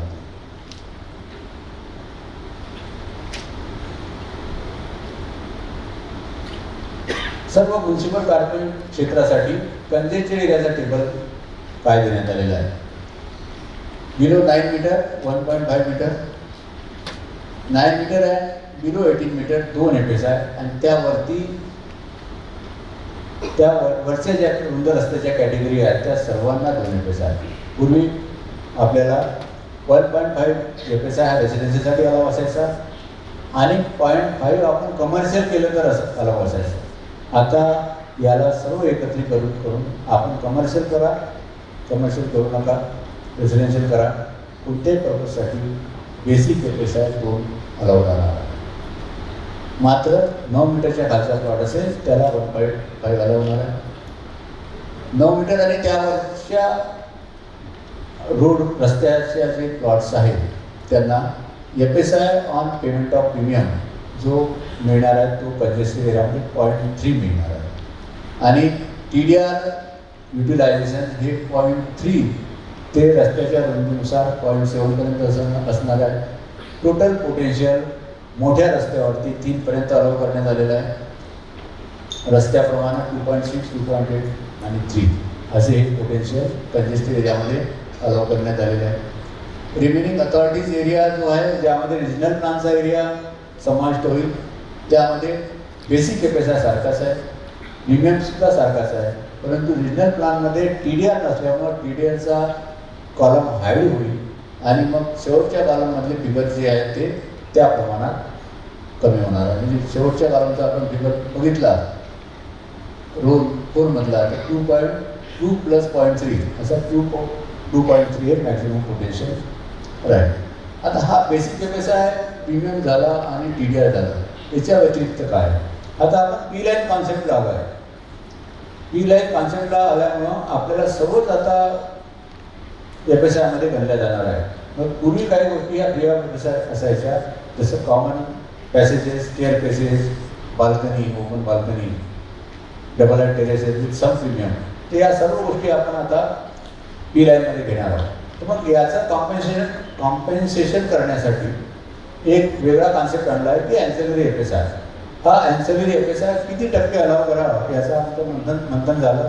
आम्ही अनेक परवानग्या तपासल्या की अशा प्रकारचा एरिया किती घेण्यात येतो आणि कोणालाही तक्रार करण्याची संधी राहू नये असा विचार करून आम्ही रेसिडेन्शियल पर्पजसाठी हा FSI 60% अलाव करण्याचा निर्णय घेतला. म्हणजे रेसिडेन्शियल पर्पजसाठी हा ॲन्सिलरी FSI 60% अलाव होईल आणि other than residential, commercial, schools आहे, हॉस्पिटल्स आहे, अशा वापरासाठी तो 80% अलाव होईल. याला प्रीमियमचे दर एक्सेप्ट पुणे आणि ठाणे कॉर्पोरेशन 10% प्रीमियम राहणार आहे. आता हा ॲन्सिलरी FSI आपल्याला वेगळा मोजायचा नाही. Ancillary FSI is the additional FSI of the proposed FSI in the development permission, including basic FSI, premium FSI, TDR, but excluding the area covered in regulation number 6.8. आपल्याला basic FSI जो allow होणार, आपण 1.1 basic घेतला किंवा 2 हा congested एरियामध्ये basic घेतला, तर याच्यावरती 60% लोडिंग आपल्याला अलाव. आपल्याला वेगळा मोजायचा नाही आहे. हा कोणते आपल्याला वेगळं कॅल्क्युलेशन करायचं नाही आहे. थोडक्यात परिस्थिती कशी येईल की आपल्याला टोटल पी लाईनमध्ये cover area covered in P line statement कसं राहील की permissible basic FSI, permissible premium FSI, permissible TDR according to road width, permissible ancillary FSI 60% वरच्या फिगर राहतील. खाली आपल्याच्या खाली राहील की total P line area on all floors. जो काही एरिया राहील त्याचा खाली बायफर्केशन राहील की एरिया बेसिक एरिया कंझ्युम एवढा, प्रीमियम कंझ्युम एवढा, TDR कंझ्युम एवढा आणि ॲन्सिलरी FSI कंझ्युम एवढा.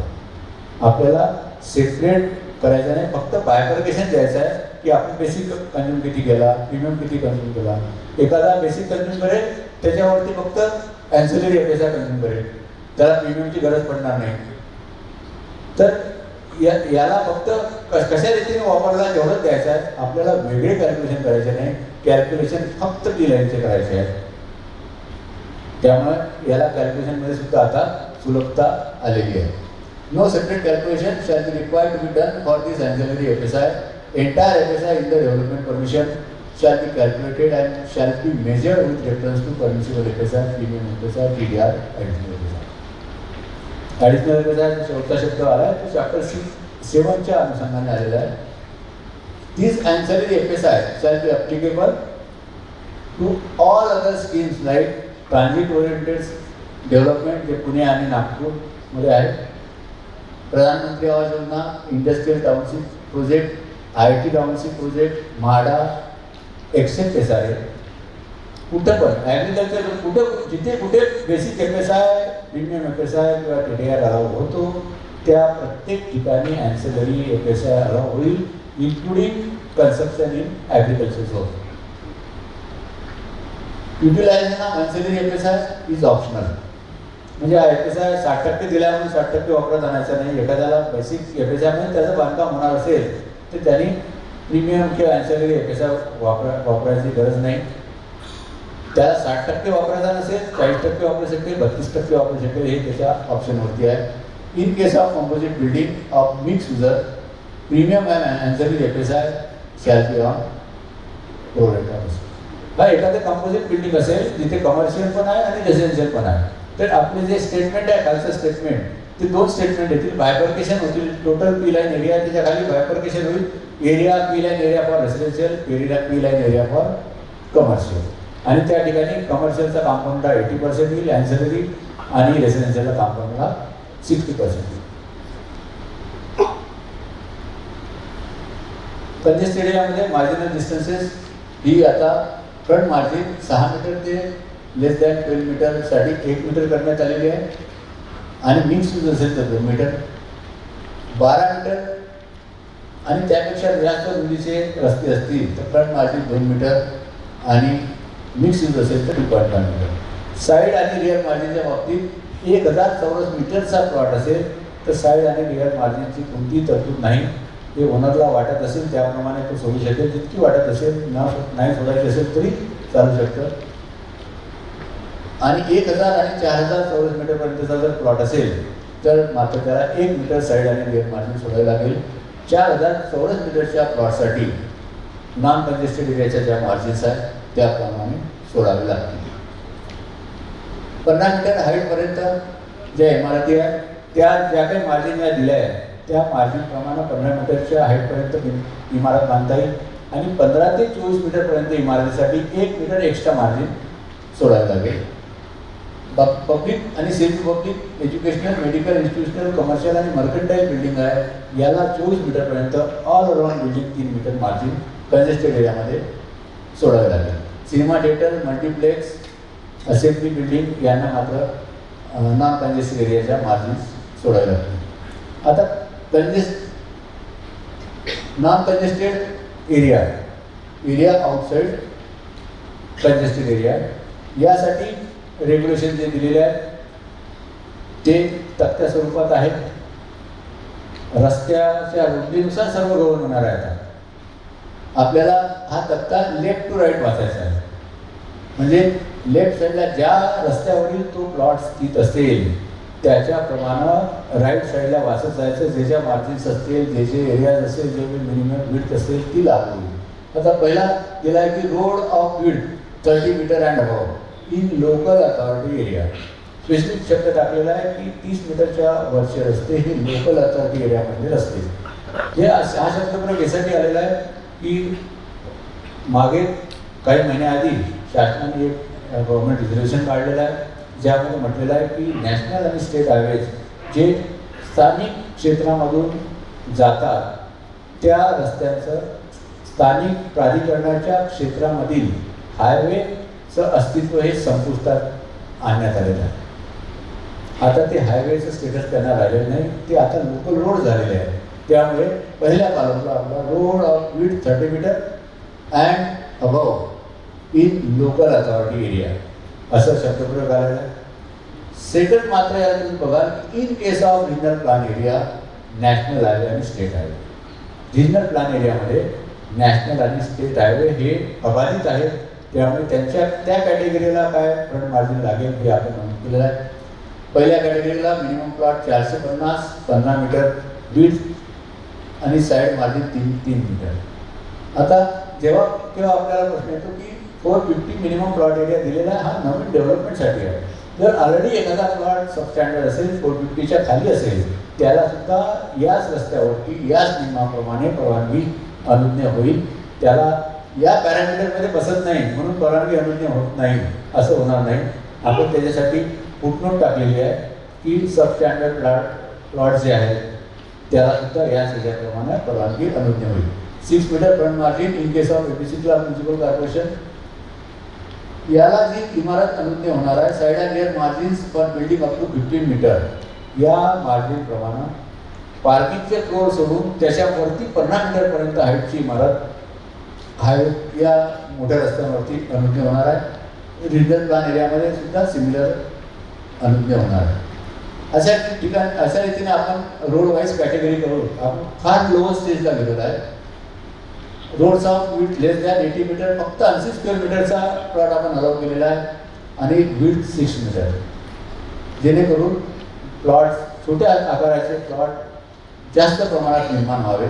रो हाऊसिंग आपण 30 मीटरपर्यंत गेलेला आहे आणि त्या ज्या मार्जिन्स आहे 1.5 मार्जिन्स या आता ग्राउंड +2 किंवा स्टील +3 स्ट्रक्चरसाठी लागू राहणार आहे.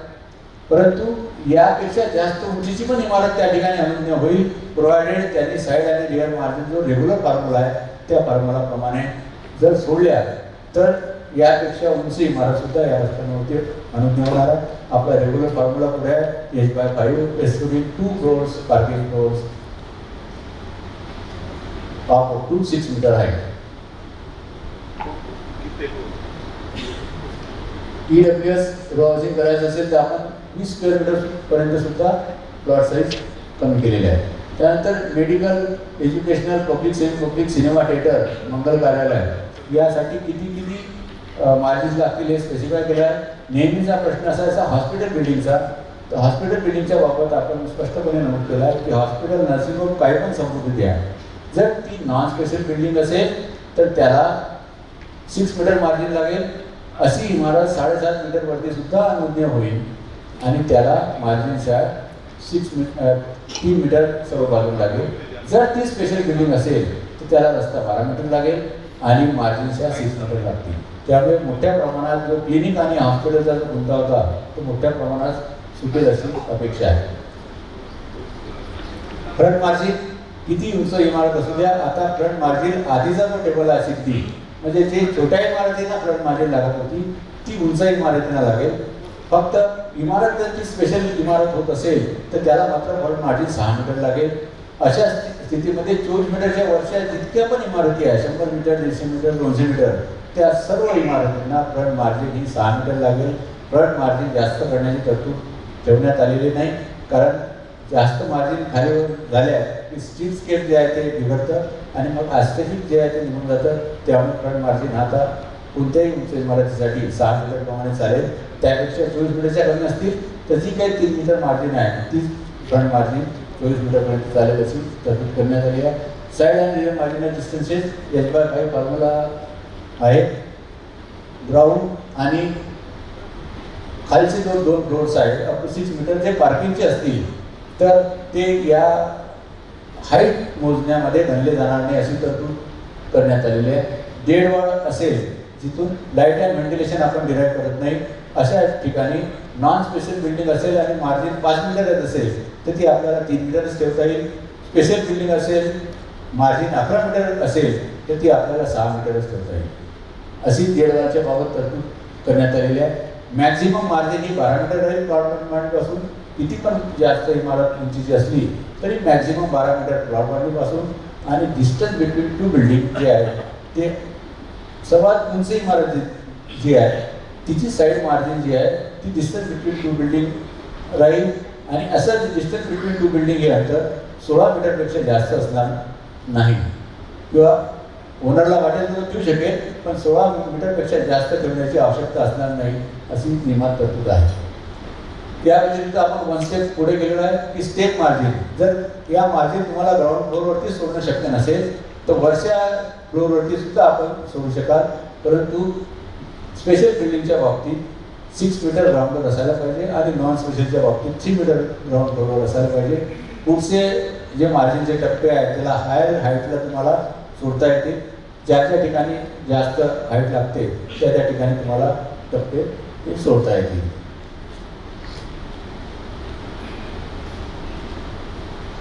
नॉन कंजेस्टेड एरियासाठी FSI टेबल जो आहे बेसिक FSI आता 1.1 आहे. FSI on payment of premium सर्व कॉर्पोरेशन क्षेत्रासाठी 0.5 आहे आणि TDR पोटेन्शियल हे 0.4 to 1.4 आहे. Maximum building potential on plot हे छोट्या बिलो 9 मीटरसाठी 1.1 आणि त्यावरती 2 पासून प्रत्येक टप्प्याला जवळपास 0.25 वाढवून हे 3 मॅक्झिमम पोटेन्शियल 3 अलाव करण्यात आलेलं आहे. या मॅक्झिमम 3 पोटेन्शियल वरती ॲन्सिलरी FSI हा पुन्हा अलाव होणार आहे नॉन कंजेस्टेड एरियासाठी सुद्धा. रिमेनिंग एरिया रिजनल प्लॅन एरियाला हे पोटेन्शियल 2.3 करण्यात आलेला आहे. मधला TDRचा कॉलम अलाव होणार नाही त्यामुळे 1.4 हे पोटेन्शियल आहे मॅक्झिमम. TDRचा कॉलम हा रिजनल प्लॅन एरियाला लागू होणार नाही त्यामुळे ह्या फिगर सोडून जे काही पोटेन्शियल येते ते रिजनल प्लॅनसाठी पोटेन्शियल होणार आहे. आता या FSI युटिलाइजच्या कंडिशन्स काय आहे. There is no priority fix to utilise premium FSI और TDR as mention in about table. In respect of service road shown on development plan or in approved layout or plot spacing on major road, however derived access from the other road, the width of highway or major road shall be considered for entitlement of building potential as per above table. म्हणजे service रोडचं potential मोजलं जाणार नाही. जो main road आहे ज्यासाठी service road आलेला आहे त्या रोडचं potential हे for all purposes of the regulation गृहीत धरण्यात आलेलं आहे. SRAच्या तिथे विषय आहे. SRAसाठी 30%ची युटिलायझेशनची कंडिशन टाकली आहे. SRA क्लस्टर TDR आणि अम्युनिटी TDR जिथे असेल तिथे 30% TDRचा क्वांटम यासाठी वापरावा असं टाकलं आहे. परंतु ऑब्व्हियसली कोल्हापूर आणि या रिजनमध्ये लागू राहणार नाही.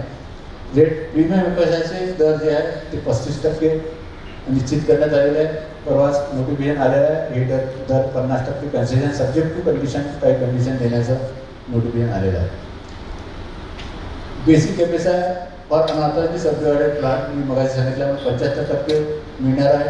गुंठेवारीमध्ये जर रेग्युलाइज झालेला असेल प्लॉट तर त्याला TDR जो आहे तो 50% एक्सटेंडपर्यंत मिळणार आहे. परंतु प्रीमियम एफएसआय हा पूर्ण मिळणार आहे. In case of plots having approach by dead end road the potential of plot mention in about table shall be permissible in length of such access road does not exceed 100 metre. जर आपल्याला मोठ्या रस्त्यावरून approach आपण मागच्या जागेला घेतला असेल तर असा रस्ता जर 100 मीटरपेक्षा जास्त नसेल अप्रोच रस्ता तर आपल्याला मेन रस्त्याचं पोटेन्शियल हे मागच्या जागेवर सुद्धा मिळणार आहे. Basic FSI shall be calculated on the area of the plot remaining with the owner after deducting area under DP road and amenity space. Basic FSI आपल्याला या गोष्टी डिडक्ट करून मिळणार आहे. तथापि entire area of plot may be consider for calculating the potential of plot in respect of premium FSI plus TDR but not the basic FSI. पूर्वी सर्व गोष्टी नेट प्लॉट एरियावरती व्हायच्या. आपलं पोटेन्शियल सुद्धा नेट प्लॉट एरियावरती व्हायचं. परंतु एखाद्या माणसाच्या जागेतून रस्ता जातो किंवा आरक्षणाचं विभाजन देतो हा त्याचा दोष नसतो. त्यामुळे तो आपलं पोटेन्शियल जागेचं गमवतो. तर आपण अशी तरतूद केली आहे की आता बेसिक एफएसआय आपल्याला नेट प्लॉटचा मिळेल परंतु पोटेन्शियल प्रीमियम एफएसआयचं पोटेन्शियल किंवा TDR एफएसआयचं पोटेन्शियल हे एंटायर प्लॉटचं मिळेल. म्हणजे एखादी जागा 10,000 स्क्वेअर मीटर आहे आणि त्यामध्ये 2,000 स्क्वेअर मीटरचं आरक्षण आहे तर आपल्याला बेसिक एफएसआय 8,000चा मिळेल परंतु प्रीमियम एफएसआय आणि TDR हा मात्र 10,000चा मिळेल. पूर्ण जागेचा मिळेल अशी आपण याच्यामध्ये तरतूद केलेली आहे. 6 मीटर रस्ते हे जर वायडन झाले under the municipal corporation act street line जर फिक्स झाली 9 मीटरची तर आपल्याला 9 मीटरचं पोटेन्शियल मिळेल प्रोव्हाइडेड आपण 1.5 मीटरची स्ट्रीट ही जी आहे कॉर्पोरेशनला हँडओव्हर करत आहात. ग्रीन बेल्टचा एफएसआय आपल्याला रिमेनिंग जागेवरती मिळेल. आपल्या क्रॉस प्लॉटवरती मध्ये जर ग्रीन बेल्ट असेल नदीच्या बाजूचा ग्रीन बेल्ट झोन हा जर नदीच्या बाजूला असेल तर त्या ग्रीन बेल्टचा एरियासुद्धा आपल्याला एफएसआयमध्ये काउंट करता येईल. क्रॉस एरियामध्ये प्रोव्हाइडेड आपण त्या ठिकाणी ट्री प्लांटेशन करणार आहे आणि ह्या ट्रीज ह्या 1 वर्षापर्यंत सर्वाईव्ह असायला पाहिजे. सर्वाईव्ह झालेल्या असल्या पाहिजे अशी त्यामध्ये कंडिशन आहे. Calculation of buildup area for the purposes of FSI सर्व आता मागे सांगितल्याप्रमाणे सर्व P लाईन ही एफएसआय पर्पजसाठी काउंट होणार आहे. P लाईनमध्ये अंतर्भूत असलेला एरिया एक्सेप्ट ज्या काही गोष्टी 6.8 रेग्युलेशनमध्ये आहे डक्ट्स आणि वाईड या गोष्टी सोडून संपूर्ण क्षेत्र इन्क्लुडिंग बाल्कनी कपड डबल हाईट टेरेसेस या सर्व गोष्टी P लाईनमध्ये काउंट होणार आहे. पार्किंग एरियामध्ये जो काही स्टेअरकेसचा बॉक्स येणार आहे तो बॉक्स P लाईनमध्ये पार्किंग एरियामध्ये कॅल्क्युलेट होणार आहे. एक्सप्लेनेशन ऑफ स्ट्रक्चर यामध्ये मी जात नाही. Parking and other grey water यूजची स्ट्रक्चर एफ्लुएंट ट्रीटमेंट प्लान या प्रकारच्या ज्या गोष्टी आहेत त्या मात्र या P लाईनमध्ये काउंट होणार नाही. Height of building per Pune Pimpri Chinchwad Nagpur Nashik municipal corporation and corporations in Mumbai metropolitan region कोणतेही लिमिट ठेवण्यात आलेली नाही हाईटची. फायर अथॉरिटी ज्या हाईटसाठी सक्षम असेल त्या हाईटपर्यंत इमारती आता अलाउ होणार आहे. ऑल रिमेनिंग कॉर्पोरेशन एरियामध्ये 70 मीटर मॅक्झिमम हाईट अलाउ करण्यात आलेली आहे आणि municipal council nagar panchayat non municipal council DP and non municipal council development plan आणि रिजनल प्लॅन एरियामध्ये 50 मीटरपर्यंत हाईट अनुज्ञा करण्यात आलेली आहे. ही हाईट या सर्व स्पेशल बिल्डिंग होत असल्यामुळे 12 मीटरचा मिनिमम नॉन कंजेस्टेड रस्ता लागेल आणि 12 मीटर रस्त्यावरती किती उंचीची हाईट, किती उंचीची इमारत अनुज्ञ होईल अशी तरतूद नियमामध्ये आहे. काही ठिकाणी इथे लागू असणार नाही, काही ठिकाणी महाराष्ट्रामध्ये नागपूर, पुणे, ठाणे या आणि मुंबईला आपले नियम लागू नाही. या शहरामध्ये हायराईज कमिटीची तरतूद होती आणि हायराईज कमिटीमध्ये फार विलंब लागायचा. 70 मीटरच्या वरचे प्रस्ताव सर्व हायराईज कमिटीकडे मंजुरीला जायचे. त्यामध्ये विलंब लागत होता आणि व्हॅल्यू ॲडिशन असं काही होत नव्हतं. त्यामुळे हायराईज कमिटीची तरतूद आपण पूर्णतः वरून टाकलेली आहे. एक नवीन संकल्पना आणलेली आहे रिक्रिएशनल फ्लोअरची. ज्या इमारती उंच आहे 50 मीटरच्या वरती उंच आहे तर प्रत्येक 50 मीटरला एक फ्लोअर याप्रमाणे रिक्रिएशनल फ्लोअर अलाउ होईल अशी तरतूद आहे. उंच इमारतीमध्ये जर रिक्रिएशनसाठी लोकांना किंवा रहिवाशांना यायचं असेल तर त्याला ग्राउंड फ्लोअरला यावं लागतं. त्यामध्ये लिफ्टची एजा होते, एनर्जी वेस्ट होते. जर याच रिक्रिएशनच्या फॅसिलिटी आपण मधल्या फ्लोअरवर कुठेतरी निर्माण केल्या तर एनर्जी आपली बऱ्याच प्रमाणात वाचेल. त्यामुळे आपण 50 मीटरच्या वरच्या इमारती ज्या आहेत तर 30 मीटर ते 50 मीटर हाईटसाठी एक फ्लोअर अलाव होईल आणि पुढच्या प्रत्येक 50 मीटरसाठी एक फ्लोअर रिक्रिएशनल फ्लोअर अलाव होईल, जो FSIमध्ये गणला जाणार नाही. ज्यामध्ये स्विमिंग पूल किंवा इतर करमणुकीच्या गोष्टी आपण निर्माण करू शकू. त्या क्षेत्रामध्ये जर आपण काही बांधकामं केली, चेंजिंग रूम आहे, टॉयलेट आहे, अशी बांधकामे फक्त B-लाईनमध्ये येतील. अदरवाईज हा एरिया हा फ्री ऑफ FSI असेल. 4.5 मीटर याची हाईट लागेल आणि हा चारही बाजूने ओपन असणं आवश्यक आहे. अशा प्रकारची नवीन तरतूद आली आहे, जिचं खूप मोठ्या प्रमाणात राज्यामध्ये ज्या ठिकाणी उंच इमारती निर्माण होतात त्या ठिकाणी या तरतुदीचं मोठ्या प्रमाणात स्वागत करण्यात आलं. चॅप्टर 6 FSI संबंधित होता. महत्त्वाच्या तरतुदी या FSIच्या अनुषंगाने होत्या. चॅप्टर 7 जो आहे तो ॲडिशनल FSIसाठी आहे. हा चॅप्टर अशासाठी आहे की काही गोष्टीला आपल्याला TDR घ्यावा तुम्ही किंवा प्रीमियम FSI घ्यावा हायर रेटनी हे म्हणणं किंवा हे कंपेल करणं योग्य होणार नाही. कारण त्या अम्युनिटी, त्या सुविधा या शहरामध्ये निर्माण होणं आवश्यक आहे. जसे की education, medical institutional building, bank, star category hotels, ultra mega tourism project, buildings of government, semi government offices, religious building, यात्री निवास, basic centre for urban poor, student hostel, working women hostel. तर याला आपण असं म्हटलं आहे की रेग्युलर प्रीमियम घेऊ नका, TDR पण घेऊ नका. तुम्हाला बेसिक FSIच्या वरती जे काही मॅक्झिमम पोटेन्शियल टेबलमध्ये चॅप्टर 6मध्ये दिलेलं आहे ते आपल्याला नॉमिनल प्रीमियमने अलाव होईल. या प्रीमियमचे दर 5% ते 20% करण्यात आलेले आहे, नमूद करण्यात आलेलं आहे. जसे की आपण एज्युकेशन, प्रायमरी एज्युकेशन जर म्हटलं त्याला फक्त 5% दराने आपण हा FSI अनुज्ञा केलेला आहे. कारण प्रायमरी एज्युकेशन या सुविधा शहरामध्ये निर्माण होणं, कमी खर्चात निर्माण होणं आवश्यक आहे. रोड आयडेंटिटीचा FSI आता आपल्याला पूर्ण मिळणार आहे. सर्व्हिस रोड असेल तरी त्याचा FSI हा रिजनल प्लॅनमध्ये पण मिळणार आहे आणि याचा क्वांटम जो मिळणार आहे तो आपल्याला TDRचा जो नियम आहे त्या नियमाप्रमाणे याचा क्वांटम मिळेल. कोणत्याही नवीन रस्त्यासाठी किंवा रोड वाढवण्यासाठी जो FSI मिळणार आहे तो TDR क्वांटमप्रमाणे मिळणार आहे. आणि याचं मॅक्झिमम लिमिट जे रिस्ट्रिक्ट आहे ते आपल्याला मॅक्झिमम बिल्डिंग पोटेन्शियल जे देण्यात आलं आहे त्यापर्यंत रिस्ट्रिक्ट आहे. Development of stock quarters of government यासाठी हायर FSI 2.5 आणि 3 अशा प्रकारे अनुज्ञा करण्यात आलेला आहे. Redevelopment of housing schemes of म्हाडाच्या ज्या हाऊसिंग स्कीम आहे त्याचं रिडेव्हलपमेंट करायचं असेल तर त्याला 2.5 FSI आता अनुज्ञा केलेला आहे. हे पुन्हा आपण रिपब्लिश केलेलं आहे जनतेच्या हरकती आणि सूचनांसाठी, ज्यामध्ये FSIची तरतूद 3 करण्यात आलेली आहे. यावरती ॲन्सिलरी FSI अजून मिळणार आहे. नंतर redevelopment of old dilapidated dangerous building, कोणत्याही इमारती ज्या अथॉरिटीच्या नोटीसनी पाळायला लागणार आहे शिकस्त असल्यामुळं किंवा ज्या कोणत्या तरी आपत्तीमुळे पडलेल्या आहेत किंवा पाळावं लागणार आहे आणि किंवा ज्यांचं आयुष्य 30 वर्षे झालेलं आहे अशा इमारतींचं रिडेव्हलपमेंट करण्यासाठी 10% इन्सेंटिव्ह FSI सध्या आपण प्रस्तावित आहे नियमामध्ये. यामध्ये प्रत्येक टेनामेंटला 10 स्क्वेअर मीटर ॲडिशनल किंवा टोटल जो एक्झिस्टिंग केलेला आहे त्याचा 10%, यापैकी जो जास्त असेल तो इन्सेंटिव्ह FSIमध्ये विदाउट एनी प्रीमियम अलाउ होणार आहे.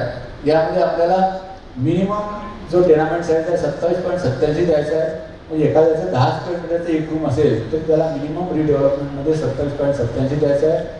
आणि 27.87 - 10 हे सुद्धा इन्सेंटिव्ह म्हणून मिळणार आहे.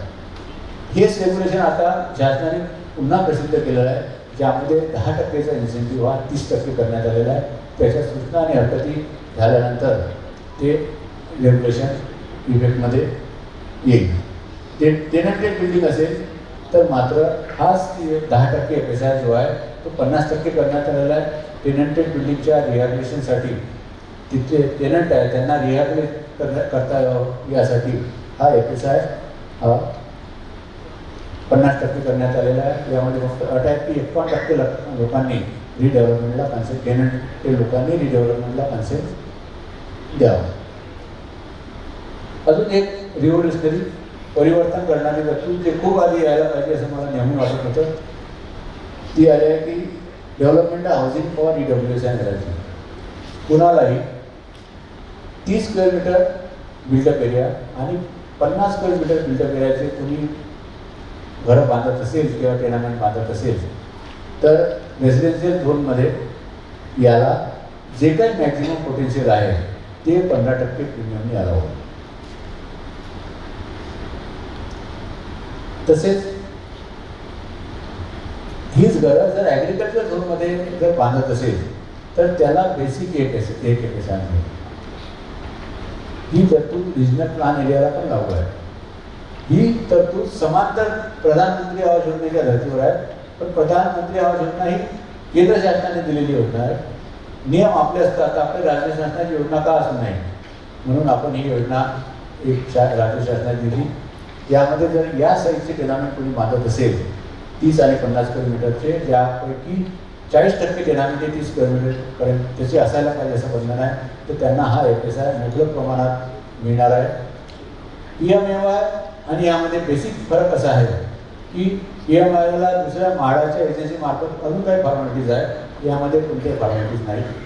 दुसरा आहे की PMAY ही महानगरपालिका नगरपालिकेच्या हद्दीबाहेर सीमित अंतरात ॲग्रिकल्चर झोनमध्ये अलाव आहे. ही योजना कुठे पण अलाव आहे. आपल्याला ॲग्रिकल्चर झोनमध्ये ही योजना कुठे पण करता येईल. या योजनेखाली जर घरं निर्माण झाली तर आपलं बरंचसं चित्र पालटण्याची शक्यता आहे. ही योजना रिजनल प्लॅनला सुद्धा लागू आहे. डेव्हलपमेंट ऑफ IT एस्टॅब्लिशमेंट करायचं असेल तर त्यामध्ये ॲडिशनल FSI 200% करण्याची तरतूद केलेली आहे. Regulation for development of biotechnology part, आपल्याला बायोटेक्नॉलॉजी पार्ट करायला असेल त्यामध्ये सुद्धा आपण मोठ्या प्रमाणावर अतिरिक्त FSIची तरतूद केलेली आहे. इन्सेंटिव्ह फॉर ग्रीन बिल्डिंग्स देण्यात आलेला आहे. जर गृहात 3 स्टार रेटेड बिल्डिंग असेल तर 3% इन्सेंटिव्ह FSIमध्ये आणि 4 स्टार असेल तर 5% इन्सेंटिव्ह, 5 स्टार असेल तर 7% 7% इन्सेंटिव्ह देण्यात आलेला आहे. जर कोणी स्वतःहून ग्रीन बिल्डिंग तयार करणार असेल. या व्यतिरिक्त एक अजून रेग्युलेशन शासनाने पब्लिश केलेलं आहे. ते असं की आपण रहिवासी विभागात किंवा कमर्शियल विभागात किंवा I2R झालेल्या विभागात जर आपण कमर्शियल इमारत बांधत असाल तर आपल्याला 12 मीटरवरती 3 FSI मिळेल. मधला गॅप आहे तो प्रीमियम जो काय बेसिक FSI आणि 3 जी गॅप आहे त्याला प्रीमियम लागेल. 18 मीटरच्या वरती असेल तर 4 FSI मिळेल आणि 24 मीटरच्या वरती असेल तर 5 FSI मिळेल. ही सजेशन ॲप्लिकेशनसाठी पब्लिश केलेली आहे. त्याची पूर्ण फॉर्मॅलिटी झाल्यानंतर हा नियम अस्तित्वात येईल. यावरती ॲन्सलरीसुद्धा 80% अलाव आहे. तो FSI वगैरे 9 आणि 10 जाईल. उद्देश आहे की कमर्शियल ॲक्टिव्हिटीज इकॉनॉमीच्या दृष्टीने महत्त्वाच्या असल्याने त्या कोणत्याही परिस्थितीत वाढवणं आवश्यक आहे आणि त्यासाठी लिबरल धोरणसुद्धा अडॉप्ट करणं आवश्यक आहे. त्यामुळे ही तरतूद शासनाने प्रसिद्ध केलेली आहे. अशा रीतीने नंतर फिनटेक स्मार्ट फिनटेक सेंटर्स जे आहे फायनान्शियल इन्स्टिट्यूशन नव्याने येतात, एका ठिकाणी कॉम्प्लिमेंटेशन होते. तर असे जर स्मार्ट फिनटेक सेंटर उभी करायचे असतील, जर IT प्रमाणे जो इन्सेंटिव्ह दिला आहे त्याचप्रमाणे 200% इन्सेंटिव्ह हा फायनान्शियल सेक्टरसाठी अनुज्ञा करण्यात आला. एखाद्या ठिकाणी खूप फायनान्शियल इन्स्टिट्यूशन एकत्रित येत असतील तर त्याप्रमाणे आपल्याला यासाठी डेव्हलपमेंट करता येईल. यासाठी अजूनही आपण कन्सेशन दिलं आहे की याला आपण डिस्पेस लागणार नाही, अशा प्रकारचे कन्सेशन आपण याला एक्सटेंड केलेले आहे. अशा प्रकारे हा FSI चॅप्टरपर्यंत महत्त्वाच्या तरतुदी आहेत. सर प्रश्नांना खूप उभा आहे, परंतु आयोजकांनी प्रश्नाचा तास हा शेवटी ठेवलेला आहे. त्यामुळे आपण शेवटच्या तासामध्ये आपल्याला जी काही प्रश्नाची मनसोक्तपणे विचारू शकाल. धन्यवाद.